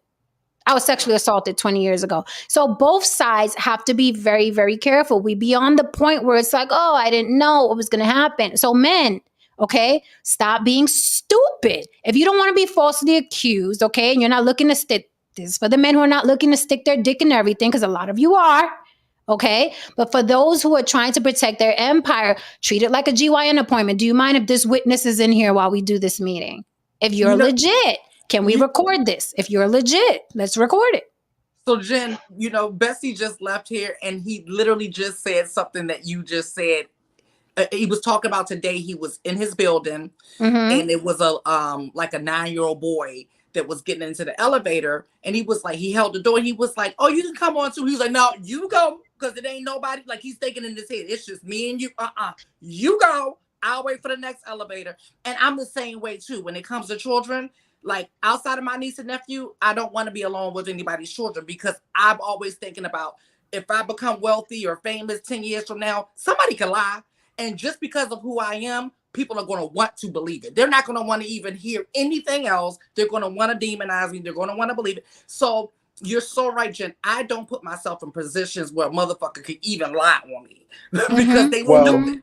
You're absolutely correct. Both of you are absolutely correct. And an example of, I guess we can say, the nice guy who gets caught up is like his name, that comedian, Asis Ansari. It's just this like Indian guy. You could tell he didn't really have that much experience with women. Was he on something park? Yes. Yeah, and you could tell this guy, like, okay, he probably really didn't have his, go on a lot of dates until he made some money. And the way he was explaining the story of him and the girl, like, he didn't read the room correctly. And I really don't think that he intended to cause an issue, but he really should have been able to see the signs. But I just don't think he really just had the experience. I just don't really think he had he's kind of a real socially awkward guy. So, he probably really didn't really go out on a lot of dates until, he started getting money. Now, a guy like James Franco, he got hit. I said, James Franco did that shit. I looked at him and I was like, yeah, James Franco did that shit. And yeah, he came to the table and James Franco made a statement apologizing for his behavior and so on and so forth. Oh, James Franco was having sex with all his students, right? Yeah, James Franco was having sex with all his students. And when that story came out, I said, yeah, I can picture James Franco doing that shit. You know what I mean? And then when it came out and he said, and he apologized, I was like, yeah, I can see it. You know what I mean? I can see it. James Franco has that 80s John Cusack villain asshole high school shit going on. You know what I mean? So I can picture him doing that shit. But Asis, I think he was out of his league, man. He was out of his league and he got caught up. But what do you think about, no, St. George, you've been quiet. So what do you think about when men say, because I found this really, really funny to me, right? Like, how do you just not know how to relate or take rejection, right? And I heard a lot of men say this, well, fine. So during the Me Too movement, so now you can't even tell a woman she looks nice. So we'll just stop approaching you. When I heard men saying that, I was like, eureka, the heavens opened up, because I'd rather not be approached. And the majority of women, fuck what you heard, the majority of women would rather not be approached by men walking down the street, because we hear it all the time. And we've experienced when we reject a man, he turns into a fucking rabid monkey. Yep. So we'd rather not have you approach us. And that's what I was discussing with my friend earlier when I said, when in doubt, well, who do we walk up to then? We don't know who to compliment. When in doubt, leave her the fuck alone. Don't approach her at all. And that's when he told me, well, now you're telling men to fight their nature. No, your nature is not, your nature is to piss on the corner, but you're not going to piss on the corner because you don't want to get tagged by a cop, right? So when in doubt, do not approach women. I'm telling all the men listening, the ones that are like, oh, so we won't approach you at all. Great. That is what we want. We're finally here. We took the long way, but we're here. I will say this, man. I've never let George answer. What I would say with that is, Jen, is that it's kind of like, I think probably the really pretty women welcomed it, but the ones who are in the middle don't like it. In other words, they want men to approach them, Really? Yeah, I think they do. And so it's kind of an ego thing. I've seen this. I'd say this, Haran, you're going to amen this one, but all men in the workplace with the white Karens, stay away from them. If she looks good, stay away from them. She can ruin your career like that. Yep.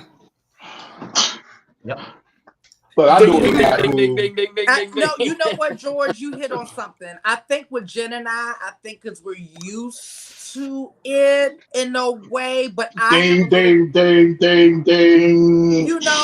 But I will say this, because I have two sides. Right. Oh, look, we have a woman here. The mompreneur says, yes, don't mind being approached. It's nice. Right. I was just about to say, like, the prior to transitioning, I didn't experience it the same way because it was very hush hush and people doing this. But then after I transitioned, it didn't take long at all for me to be like, this is what women have been going through. Like, this is overwhelming. Like, this is a little too much sometimes, right? Like, in the beginning, right, it felt nice in the beginning, but then you quickly realize what's behind the majority of it, number one. And number two, like Jen said, there is, for me, an element of discomfort or anxiety that comes with it because I'm like, what's going to happen next? Right. I can understand where you're coming from. I see Don Levon's comment here. He's partially right. It's that women, how did Joe Rogan hit this the right way? They want attention, but only from the right men. They want to be able to control the outcome. They want to be able to control. That's been kind of like my observation and my experience is that it's like, I don't mind. And I can tell you this from personal experience. When I lost a lot of weight, I found that women were more than happy for me to come approach them. Okay. Not all of them, but they were more amenable to me. But when I was way overweight, they were like, get the fuck away from me.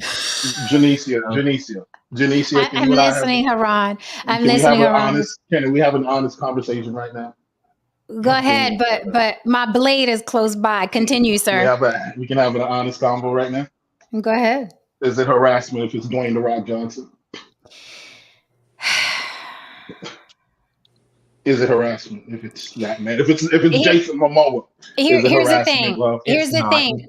Here's the thing. Going back to what George said, it's never harassment. It's never harassment. Okay. I just don't want to talk to people in general all fucking day long. So it's never, I don't feel harassed by men. Don't get it twisted. I don't feel like, oh my God, you're sexually harassing me because you said I was pretty. I'm not one of those women. I'm just saying men, when they approach me, let me ask you this, since we're being honest, Haran, why are men approaching me?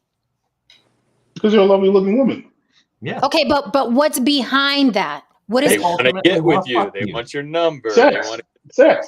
Okay, thank you. Now we're having an honest conversation. They look at me as a sexual object. Like I want to get to know her, to get her number, to eventually fuck her. They're not looking at me like, wow, what a wife. They're looking at me like she is sexually attractive. Look at that little six pack. I wonder what the nipples taste like. Are they kinkles or are they the pointy ones? Right? Okay. That is why they're approaching. So with that said, if we're doing this mating dance, even in fucking nature, right? It's a dance, and the animal, the silverback wins. And that's what's fucking annoying. The animal in nature doesn't fuck the fucking lion with the pot belly, right? And the little mane, right? Okay, so you're honest. You're being honest. The lioness goes after the lion that fucked everybody up. Women are the same way. Women are the same way. Okay, then. So you answered my question, because an older woman told me it ain't harassment if it's Denzel or Idris. Now you're basically telling me you're not necessarily in that space when you don't want to talk to somebody if it's Jason Momoa. Okay, but listen, let's be careful with the word harassment, because Dwayne "The Rock" Johnson and Jason Momoa can be guilty of harassment. Yes, they can. Yes, they can. Let's not put the message out there, because men are very simple. Okay. Men are very simple, and they'll start thinking. They'll start thinking, all I gotta do is be attractive, right? They're thinking, all I gotta do is have a six pack and I can approach a Jen. Dwayne "The Rock" Johnson can be an asshole, and so can Jason Momoa if they don't know how to approach me. Right? Okay. If The Rock is fine, right, and Jason Momoa is fine, then approach her and be like, yo, what's good? Like, I see you looking good. What that mouth do? That's fucking harassment, bitch. And I don't care how attractive you are. Okay, so is the okay, now we're getting somewhere. So is it the approach It's the absolute. that's the issue? It's Okay, the so now this is a absolute bigger argument. approach. Okay, this is a bigger discussion. So it's not necessarily men what we have to have an honest discussion about. It's not necessarily women are disgusted about being approached by men. It's the manner in which they're being approached. Is that the discussion that we're having? Yes. I'm gonna tell you, you can, and what Jen said, that, and I didn't go into detail, but that's what I meant. After a while, I was able to see, like, they're looking at me as a piece of meat. Like, they're trying to get, like, that's all you can see it. After a while, you get it, because it's my favorite ones are the ones who say it in passing. Like, yes, you look nice today. Like, those are my yes. You don't even know who it is. You don't even know who the fuck it is. Right. And I'm like, oh wow, that was sexy. Like, that, I like that. Yes. Right. That's free game. That's free game. Jen, now I got a question for you. You know that men naturally, when they're looking at a beautiful woman, I know I'm going to speak for myself. A couple of things I think about. I'm like, damn, she's got a nice ass. She's got this. She's got that. I think now that I'm older, I'm thinking, what kind of person is she like? What is that kind of thing? So I think you can't get away from men in sexual desire and all that. That's the reason why they're talking to you anyway. You know, it's kind of like the first thing it starts with a man, it's visual, and then it's mental, emotional, and then spiritual. And so it's kind of like, I don't think you're really saying this, but kind of like what I kind of get from other women at times. It's like, don't objectify me. But, you know, I'm like, well, I'm not objectifying you. But, you know, it's kind of like, I don't want you to see me as just nothing but sex. And I'm like, well, I don't. But it's kind of like the first door we go through is that sexual attraction. Now, I have no. Right. I have no issue with that. It's the approach. Like, and also, if you're going to put yourself out there, right, understand that women don't owe you to be attracted to you as well. And that's my biggest issue, that men, the conversation I had earlier with my friend, sounds like it's like women are, well, what about the nice guy? That it doesn't matter if you're nice or you're an asshole or you're good looking or average at best. You have to understand that you are taking a risk by approaching a woman. So however she decides to respond, that was the risk that you took. She doesn't even owe you to be nice to you or polite. She doesn't even owe you. If she's nice and polite, that's a plus. But she doesn't even owe you that because you are invading her space. She doesn't owe you being polite. She doesn't owe you anything. You are a stranger on the street. So if she's polite, that's a plus. If she's like, please don't talk to me, that's okay too. It's her space. It's her space. You're absolutely correct on that. Look, I've never, like, one of the things that I've never done and I've seen happen, like, I've never touched a woman to get her attention on the street. I've had that happen to me. I've never grabbed a woman. I've never, you know what I mean? I'm at most, I'll try to get some eye contact, but if I, you know what I mean, I don't try to, you know what I mean, get a woman's attention. In my experience, a man rarely has to get a woman's attention. I was explaining this to a young dude the other day. I said to him, I'm like, look, listen, half the time you just got to show up and not be an idiot. Yeah, a lot of times, especially if you work in close proximity with each other, she's probably planning a day where she's going to get your attention. She's going to get her hair done. She's going to put on that nice outfit. She's going to go through all that other shit. She's going to do the dance. She probably knows where you frequent. She's going to make sure she shows up and you know she's there. She's probably going to start up a conversation with you. Just don't say anything stupid. If you're not funny, please don't try to. You know what I mean? You know, just go along. When in doubt, just shake your fucking head. And at the end of the day, if you don't go down that road and if you say something stupid, half the time, the reason why they're upset is because they probably went through a whole big thing to get your attention and the shit was a bust. This right here, this comment right here, these fucking elbow grabbing motherfuckers. I tell you, I wanted to slap the fuck out of them. You elbow grabbers, all right, need to be punched in the throat, Ray Donovan style. Okay, this shit right here. Technically speaking, that's assault. And he knew, but look, he knew exactly where the grab was. The fucking elbow grab. Like you need a throat punch. Okay. Technically speaking, that's assault.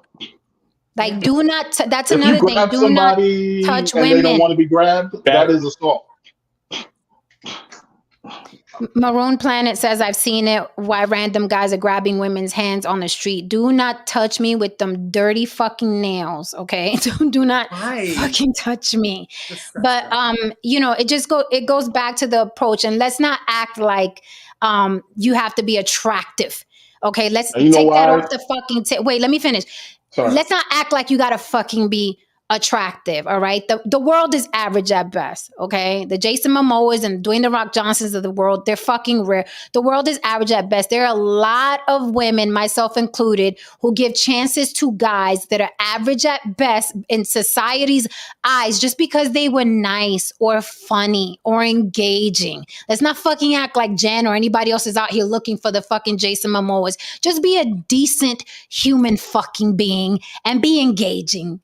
And don't fucking touch my elbow ever, ever. So I'm gonna give you guys some game on two things. Let No Say answer, Haran, because I don't want to. They're sitting up there quiet. Yeah, that's fine. Okay.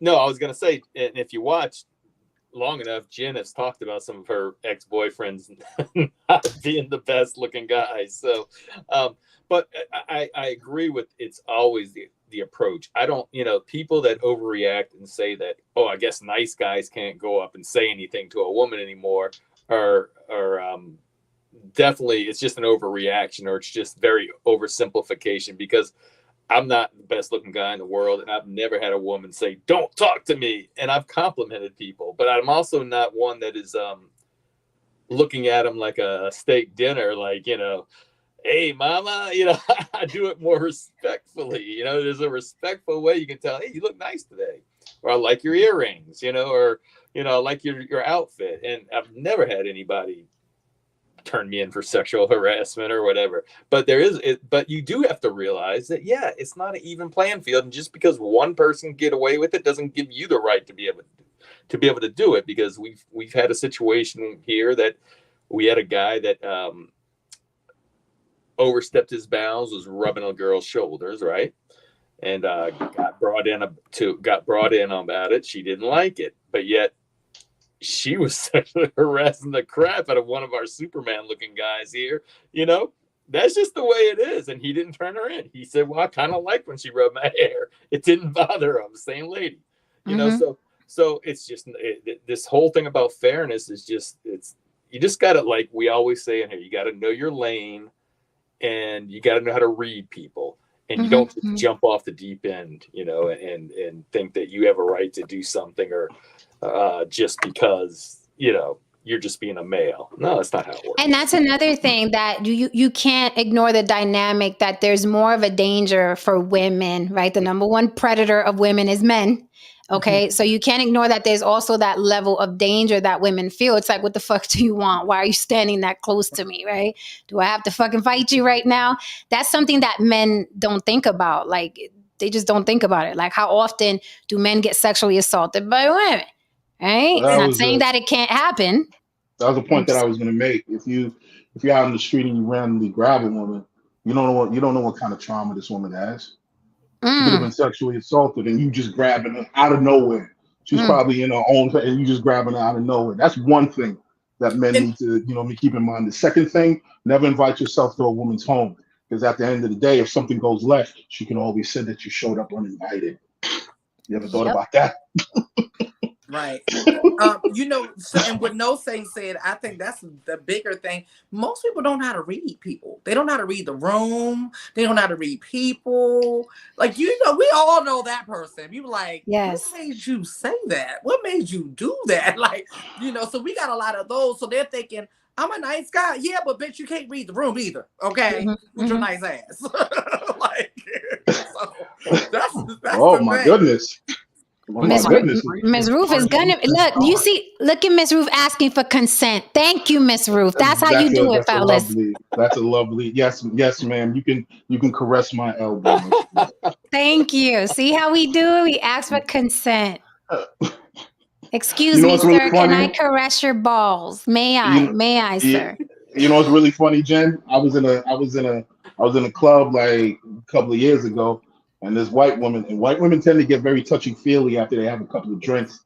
And I was in a club, and this white woman grabs my arms and was like, "Hey, you remind me of my trainer, D Guns." And I'm just looking at this white woman. She's just grabbing my arms, man. And I'm just looking at her like, "Wow, this must be nice." Like you just know you can get away with this. I told her like, "Ma'am, stop." But you know what I mean? Like, the fact that they know they can get away with that, like, wow, that's an amazing world to live in. Yeah, well, yeah, this right here, is it really this hard, man? Like, I'm just like, I always say, if I like you, and maybe I'm an anomaly, but if I like you, you'll be the first to know. That's why I tell men in general, I'm talking about every race, size, tax bracket. You do not have to approach me ever. The long-term relationships I've been in, I approach them, believe it or not. I zeroed in on them like, I'm going to get that. That's mine right there. I'm about to bag that. That is how I go through life. If I have not done that with you, if I have not shown, you know what I mean, don't bother. I'm telling the world, there's 41 people here watching, and you guys run and tell that. Don't DM. You don't have to DM me. You don't have to approach me. If I have not given you any cues, I'm not interested. I'm not interested. I don't know about other women. I can't speak for other women. Maybe women want to do this, drop the hanky and like, and wait for somebody to notice it. Jen doesn't need that. Just so I'm just like George said, he's speaking for himself. I'm just speaking for myself. I'm not this lady. Oh, I dropped something. No, I'm just like, come here. I want to wipe something off you. Well, I want to hear your approach, because Jen, one thing I've noticed is that white women are very much on an angle. They drop the hanky. They do all this roundabout going behind the elbow to get to your asshole shit. But Black women and Latinas are a lot more direct. Yes. They are a lot more direct. And it's race time! Oh my God. That stick really does work though. It's a very cool stick. Just so you guys know, every time you hear the bell, it's time to talk about race. We're an hour and 52 minutes in. Oh my God. That is hilarious. It's race time. My favorite segment. We did good today. We did good. We didn't jump right into the race shit. So to answer your question, George, I'm very direct. I usually compliment, and I compliment in a way where I try to make them laugh. Right? I'm 5'3", so if the guy's taller than me, I'll call him shorty. I'll be like, "Hey, shorty," or you know what I mean. I'll compliment something he's wearing or his body, or I'll tell him something like, "You look like you move furniture without my help." You know what I mean? Like I flirt with them. I joke around with them like that, and then that way right? That way it's like, oh, she wants to play, even if you can't read social cues, like, oh, okay, you know what I mean? And then if I continue doing it, of course, and that's what I'm saying, you don't, and I think honestly, women should be more like that, because then a lot of men, like Don said, most men can't pick up on social cues. And I'm like, really, guys? No, they can't. You just throw out that wide net and hope that something comes back. Yeah, well, they can't. They really can't. And then, like somebody said in the comment section, they were right about this. And I'm thinking about the men pre-social media, pre-dating apps. But now, with the dating apps and social media, when they're not even used to talking to humans, it's gotten even worse. That's what I was going to say. They really don't know how to read the room now. I mean, and I was going to say, it's going to only get worse. Like, it's bad enough now. It's only going to get worse because of that. Because, like you're saying, people are on apps. First of all, they're on apps where women are going to get likes and things like that. They're going to treat you a lot nicer. You can tell, oh my God, and they're on there for that purpose. They're on there to show off things, and they're not going to sit there and say, don't look at my ass. No, they want you to look at their ass. And they want you to tip them. They want you to tip them. You're right. They want you to cash up or whatever. And there's nothing wrong with any of what we're saying. But what is wrong with it is it's bringing up people to think that they have a right now, or that it's acceptable. It's an acceptable behavior on the outside of the internet. And so, sir, this is not a comment section. This is Walmart. You know, it's I guess for me, my experience is, I guess it's age dependent. I mean, you know, older, you know, Black women or Latino women, they kind of ask to see your dick the second week. In my in my experience, this is kind of like they kind of just cut to the chase, I guess. You know what I mean? They ain't really got time to play around. We do the kissing dick check. Yes, we do. You know what I mean? They just be like, I think you said you were 5'8". Is that right? 5'9". 5'9". Yeah, I can see why dudes hit on you. Yeah. Okay. Wait, so just curious, what are the heights of the guys on the panel? I'm 5'9". 6 foot. I'm 5'8". I'm 5'9". George, you're how tall? 5'8". 5'8", 5'9", 6 foot. Okay. Rod Veal. In a party environment, the rules are a little different. There wouldn't be a hookup culture without men and women touching hands and elbows and taking chances. I too have groped in a party. Have been groped In a party, and I liked it. See, here's the problem with these statements. In a party environment, the rules are the same unless a woman is giving you cues. Like, you guys have to stop thinking like this. That's why you catch cases. That's why then you go crying about, but I'm a nice guy. I wasn't there. I didn't do it. Because you guys think like this. You should always carry yourself a certain way. Here's my advice to guys, even though and I know it's hard, make yourself as appealing as possible to your level. Make yourself as appealing as possible to your level, and you will hook them. Stop worrying about approaching women, okay? As much as you should be like, how can I be, and where you are with what you have. I'm not even telling you go to the gym. I'm not telling you be a top G. I'm just saying wherever you are, work with what you have where you are, okay? Some woman out there will like it. But don't think that you're going to be in a party environment and the rules are going to be different, because that's how you catch a case or a bullet. Like, don't listen to these type of comments. Do not do it. Yeah. Don't do it. And so Rod Veal, listen, I'm sure he knows this. The rules are just different. It's just different. And it's not always different. A girl can get a case too, but it's less likely, right? I had to laugh because it reminded me. I was like, I don't know, 21. I was at some dark little club in New Orleans, probably around Mardi Gras, and I was dancing. And I started dancing with this little person, and she started grabbing me. It wasn't a big deal. I was like, that's kind of cool. No, see.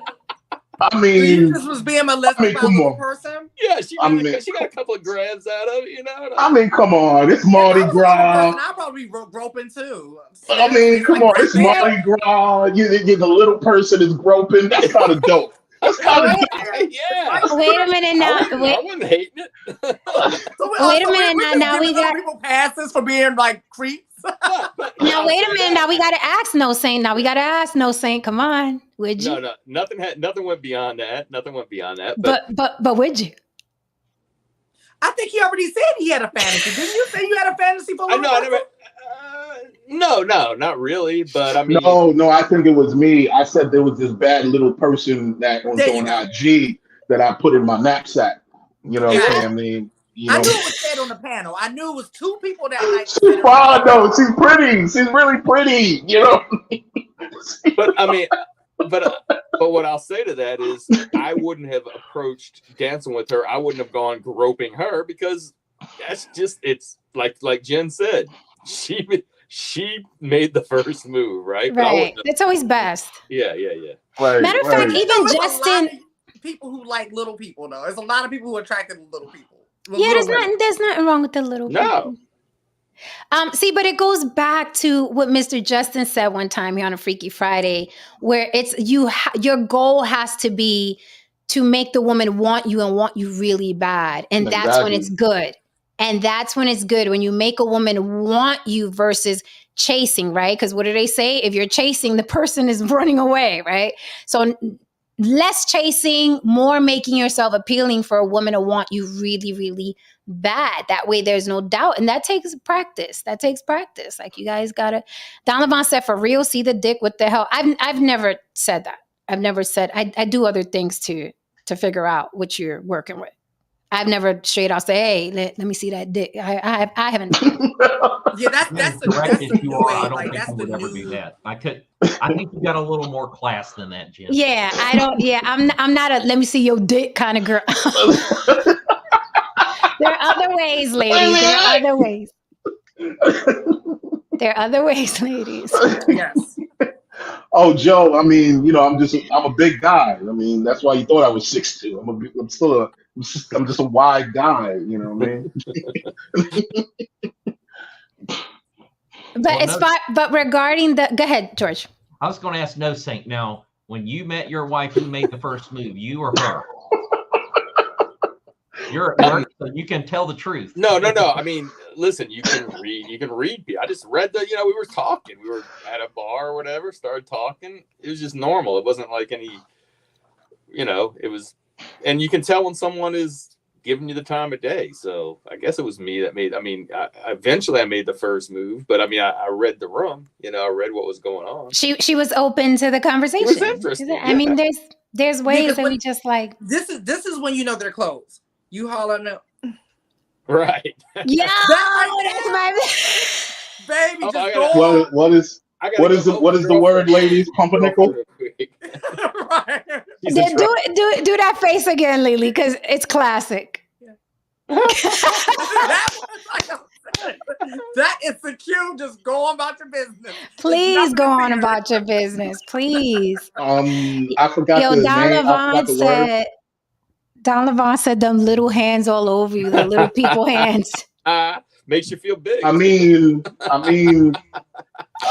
Saint. No Saint, I'm done with you. No Saint, talk your shit. Talk your shit, No Saint. Look. Hey, let him be a guy. Let him be a guy for once up here, man. Shit. This is how you look with a little person holding you. Hey! Talk your shit, No Saint. Oh wow, you're so big. It's like Little Red Riding Hood in the Big Bad. Look, listen, it's all relative, baby. It's all relative, man. Simeon, shut up, Simeon. Stop before you get cut in the chat. He said, you know when women want you when they want to share you with their friend. No, sir. Jen barely want to share a sandwich. She ain't that motherfucker. Right. I don't even want to share oxygen. I don't even want to share fucking oxygen. Okay. She ain't that one. Inception, okay? The next man I fall in love with is in trouble because he has to scorch earth with me and get rid of all humanity. Everybody. I was just about to say, like, the only way that relationship is going to work, you would have to be the only two people left on the fucking planet. It's the only way this is going to work. Don't threaten me with a good time. Don't threaten me with a good time. Or have enough money to literally buy an island and stay there with her. It's only just you and her. And you burn every bridge. My aunt in Puerto Rico has her own little island, and when I visited, I was like, "This is an idea. I could do this. So we need some fire and some shelter. It'll just be you and Jen for the rest of your life on an island. Hey, that's some sexy shit, okay? I pray for you, good guy, whoever you are. Darla says that having sex with a midget and those little legs be kicking back and forth. Stop. Look, listen, like I said, man, listen. As long as everybody's having a good time, man. That's how I look at it. Look, if she's fine, look. If y'all have it, y'all go right on. If the little person is fine and attracted to you, why not shoot your shot? Shoot your shot, good. You just throw up on the shoulder, like, hey, how you doing, baby? Like, listen. Thank you, Joe Biden. Thank you, Joe Biden.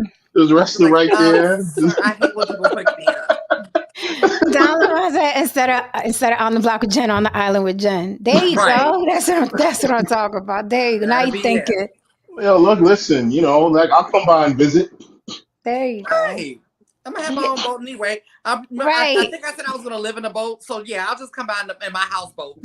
Just to let y'all know, me visiting them motherfuckers is me going by on a yacht and throwing up a flare. I mean, like, I see a glitter deck. Lily's coming. Look, right. Glittered out boat. A glitter. It's like, is that a glittery pink boat? How will we recognize a Roswell? It's gonna be a bunch of midgets and hoes dancing, right? Twerking. Yeah, it might just be that. Yep, and loud rock music being played. Might be AC/DC going on, all that shit, man. Yeah. Well, them hoes ain't coming on the island. They're gonna wait on the boat. Come nowhere near me and my man. You'll be taking one back dead and shit. Like, why'd you have to kill one of my hoes, Jen? Damn, that was my favorite one. Yeah, well, so basically you telling me if I ever want to basically get rid of one, just come by the island? Exactly. I'd be like, the bitch asked my man if he was thirsty. That's what happened. I'm the only one that worries about his thirst. Duly noted. What the fuck is that? I will not share, sir. I don't even know what a curved chiquita is. Oh. I don't know what that is. I do. What he's talking about, a curved dick? You can't find that at the grocery store. A curved chiquita, what is that? I've never even heard of that. I've never even heard of that. And it depends on how it's curving. Chiquita is a Chiquita banana. Brand. Yeah. Mm-hmm. It depends on where that curve is, because some of them curves are not worth it. Yeah. So shit. We're a long ways from Freaknik. Jesus. You heathens. Not too if you gotta think about it. We're on brand. We're on Freaknik brand right now. That is true. You know what? I think sometimes we don't really sit down and think about the wild world we came from that was the 90s. Oh, I do. We're very removed from it, especially in the industry. But I wasn't. I wasn't. I missed all that. All that. This is why, because I got with my baby father 16, 17, and you're talking about I went into my 20s with him. So because I was in a relationship, my girlfriends were out there, doing them. And Jen was, believe it or not, Jen was being a good little girl, like, y'all are nasty. I'm happy to be my baby father for 13. You had a very good father in that area. That's one of the reasons why you were most likely like that. We've spoken about, your parents, but I can say that your father, it seemed as if he raised a very good woman, and he did. We joke back and forth about that, but I have a feeling if I lived in your household, I'd have been a dead man. Oh, trust me, my father tried to kill us at one point or another. All the siblings. I'd have said something. I'd have said something out of pocket one night. Felt myself probably like, I just finished bench pressing 300. Yeah, my dad was not. I mean, he put the fear of God. We had the fear. He put the fear of life and death in us. There was no. My father was God. That man was like he was going to take our lives any minute. So, but you have a lot of morals, though. You have to some degree. Some degree, I will say this, like, we speak about it, but he did raise a very solid human being. Thank you. What I mean? And you're very for a lot of people don't understand. You have a lot of very traditional values. I do. They don't deserve me, Haran. They don't deserve me. You have a lot of traditional values that are very appealing. I will say that. I still get the warm rag, Haran. I still get the fucking rag. They don't fucking deserve me. Even you, Lily. Even you, though. Even Lily, you too, though. You have a lot of very traditional values that which is ironic. Which is crazy. Come back with a little rag. I feel like, baby, you don't got to get up. I got you. I'm that girl in So me and my bestie literally had a whole, like, not argument, but like we were going back and forth because, you know, I've retired from relationships. He's like, I don't like that idea. because I am that person in a relationship. Like, I'm the warm rag girl. I'm a Stepford wife. Like, I'm a freaky Stepford wife. Like, I'm all in. So he's like, you're meant for, like, you're built for a relationship. You're good in relationships. I was like, that's why I don't want to be in one.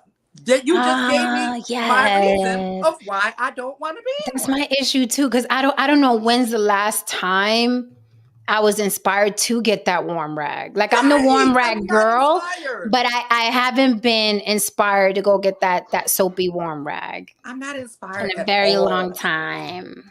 Yeah. You'd have to be, listen, I know I'm an asshole. You'd have to be super taking care of me for me to go to default back to my, you know what I mean, Stepford wifeness. And that's what I told him. I said he would have to be so freaking amazing, like, and for me to get that desire back to being a full monogamous traditional. Oh God, just the thought about I don't know. That just like he'd have to shoot glitter out that dick, and the glitter would have to be dripping down my leg when I get up and shit. And I'm like, I mean, there's nothing wrong with look. There's nothing wrong with the way you guys, you know, view the world, you know, your traditional ideas. I'm still a traditionalist, even though I tell you guys, I sucked a lot of time as a boyfriend. Ron, you're polyamorous. You are not a tradition about shit. No, but wait a minute. In some regard, that's still a tradition somewhere in the world. So, you know what I mean? So, to some regard, that can still be considered a tradition, but I still believe in treating women like I still believe in treating women with a degree of dignity, with care. You know, Stop the cap. I believe in flowers. I believe in, you know what I mean? I believe in, you know what I mean, a lot of traditional shit. I do. You know, but I just have some instant moments. And No Saint is trying to take Tristan's job right now. He's not here. I'm substitute. The timing on that was very It was fucking impeccable. It was impeccable. And then E Black. Why is it that somebody always clicks on us when we're knee deep in some crazy shit?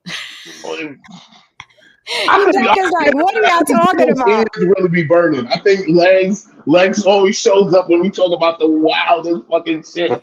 We don't see him for like 3 days. He shows up and be like, yeah, well, you know, midget sex. And like, huh? Like, oh God! Like yesterday, he walked. What was it? The day? No, on the weekend when he walked in on. We were talking about massaging balls. He was like, "Y'all massaging balls? Yo, what the hell are y'all talking about?"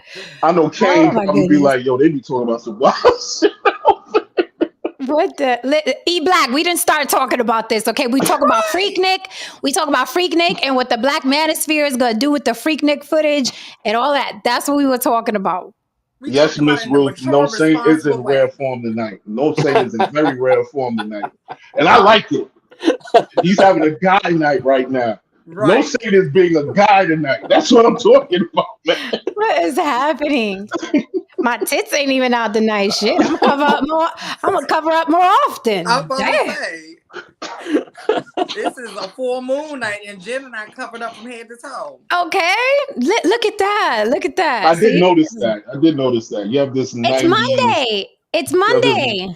90s Howard University hoodie on kind of thing. Okay, right. I'm doing the Afro Latina with the door knockers, like pod to the people, sister. Right. Yeah, we went back to Howard 93. Yeah. Crenshaw. When the women were beautiful and the bodies were natural. Amen. Say that. Okay. Yeah, but now the women are going back to natural and the men are starting to get the work done. Right, the BBLs. The money. Yeah, I read the data. They've been spending more money on abs. One dude need to get his goddamn money back. He had like one pack and it cost like $4,000. I'm like, Jesus Christ. And yeah, you know, I mean, they're getting abs now. They're getting chests. Yep. All right, guys. Are we gonna close? I see Tristan's coming up. Oh yeah, we can close. E Black said, "I'm giving y'all 3 minutes to get back to topic." We were on Freaknik. We even talked about God. We talked about God and Freaknik and the Me Too movement and how to check dick size and sex with midgets, little people is politically correct. Sex with little people in their little hands and stuff. Ironically, Race Avenue. ironically, God had a lot of. Ironically, God had a lot of freaks around him. Let's not forget that. God stayed with a couple of freaks. As soon as Tristan comes in, look what he's giving us. Right. I come up and we talking about Jesus and his Freakniks. Y'all is wild. The men are the new modern women. All right, guys. Well, we could close. Man, listen, I don't want it. Oh, Amin said Jen on her crippish tonight. You damn what? We cripping tonight. We cripping. Crenshaw. Long live Nip. Long live Nip. Yeah, so we could close. I mean, it's sad that we're closing because I still got laughter in me, but this was good. This was good.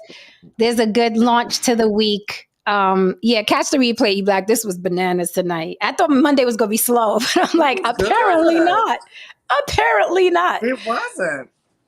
All right, guys. So we are out here. Tristan, you want to take us out? Cause no saying he's gunning for your job, Tristan. Just substitute. Your job is going to be colonized, Tristan. I support this gentrification. Okay. All right. Now all right, Jen. Back to multiple choice. You did your BBL video. I did. So now you're down to your OnlyFans and your race and your racism. Big one. You are a good racist, Jen. I am, though. I'll let the panel choose because I don't know what Tristan got up his sleeve. I'll let the panel choose which they want to see.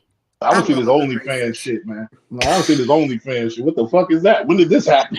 Like, I've never outvoted. It's all the men left. So I think it's gonna be OnlyFans. I don't know. George may pick racist.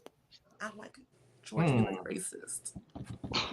Races are only. You guys know I never had an OnlyFans, so yeah, the only. Oh, this one is bad. Okay, I just want to see this OnlyFans thing. Like, what is this? I'm the same way. If there's an OnlyFans, is this a sketch? Like, what happened? All right, if it's whack, don't blame me. Y'all chose. Y'all choosing racist or OnlyFans? You should have chose racist, Jen. You on your own? We can get racist Jen any day of the week. You can literally get that any. It's like black coffee. Like, come on. The chat say Donovan saying racism. Scrapple saying racism. Oh boy. The guys want to see racism. Who else? We need one more vote and we'll decide racism or the OnlyFans Jen. Let's see another one in the chat. We got it, I think. What is it? Yep, Kevin Samuels Ghost. Did it come out? Oh, race. Everybody's, I don't know. You guys are getting outvoted. They're saying racism. Oh, well. Well, should be some shit she said already like last week. Right. we need the bell, no saying. Let's just go with racism. Oh, no, Don, you don't get to choose change, Don. See, Don, this is why you stick to your guns immediately, man. Oh yeah, we'll be changing that shit, man. All right, okay. Racism. Top Record said racism. Everybody wants the racism. Let's get the racism. Okay, because the racism one is simple and sweet. Oh, all right, good. Okay. Put me on the big screen. Oh my God, I don't even know what Tristan got. You're not in the photo though. All right. It's okay. All right. We all know the drama that's been happening the last several weeks. What drama? With Pearl, right? Yeah. Okay. Right. So, Jen, remember you gave me your phone and she messaged me, right? And this is what she said. I'm sorry, blacks.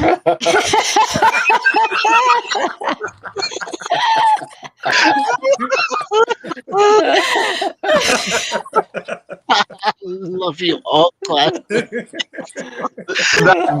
That was funny. That was funny.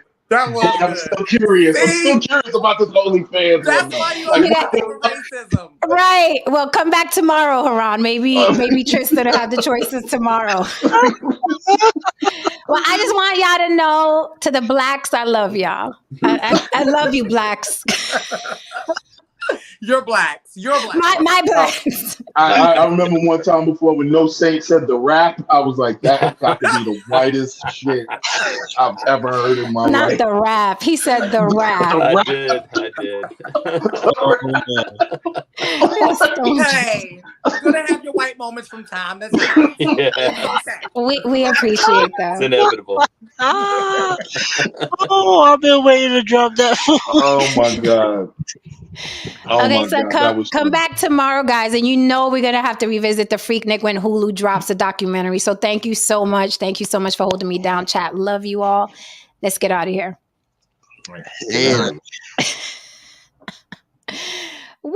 If you're still here for any reason, hit that like and subscribe. Don't forget April 15th, Block Talent Battle. Come on up, show us your talent. You will get a cash prize, no catch.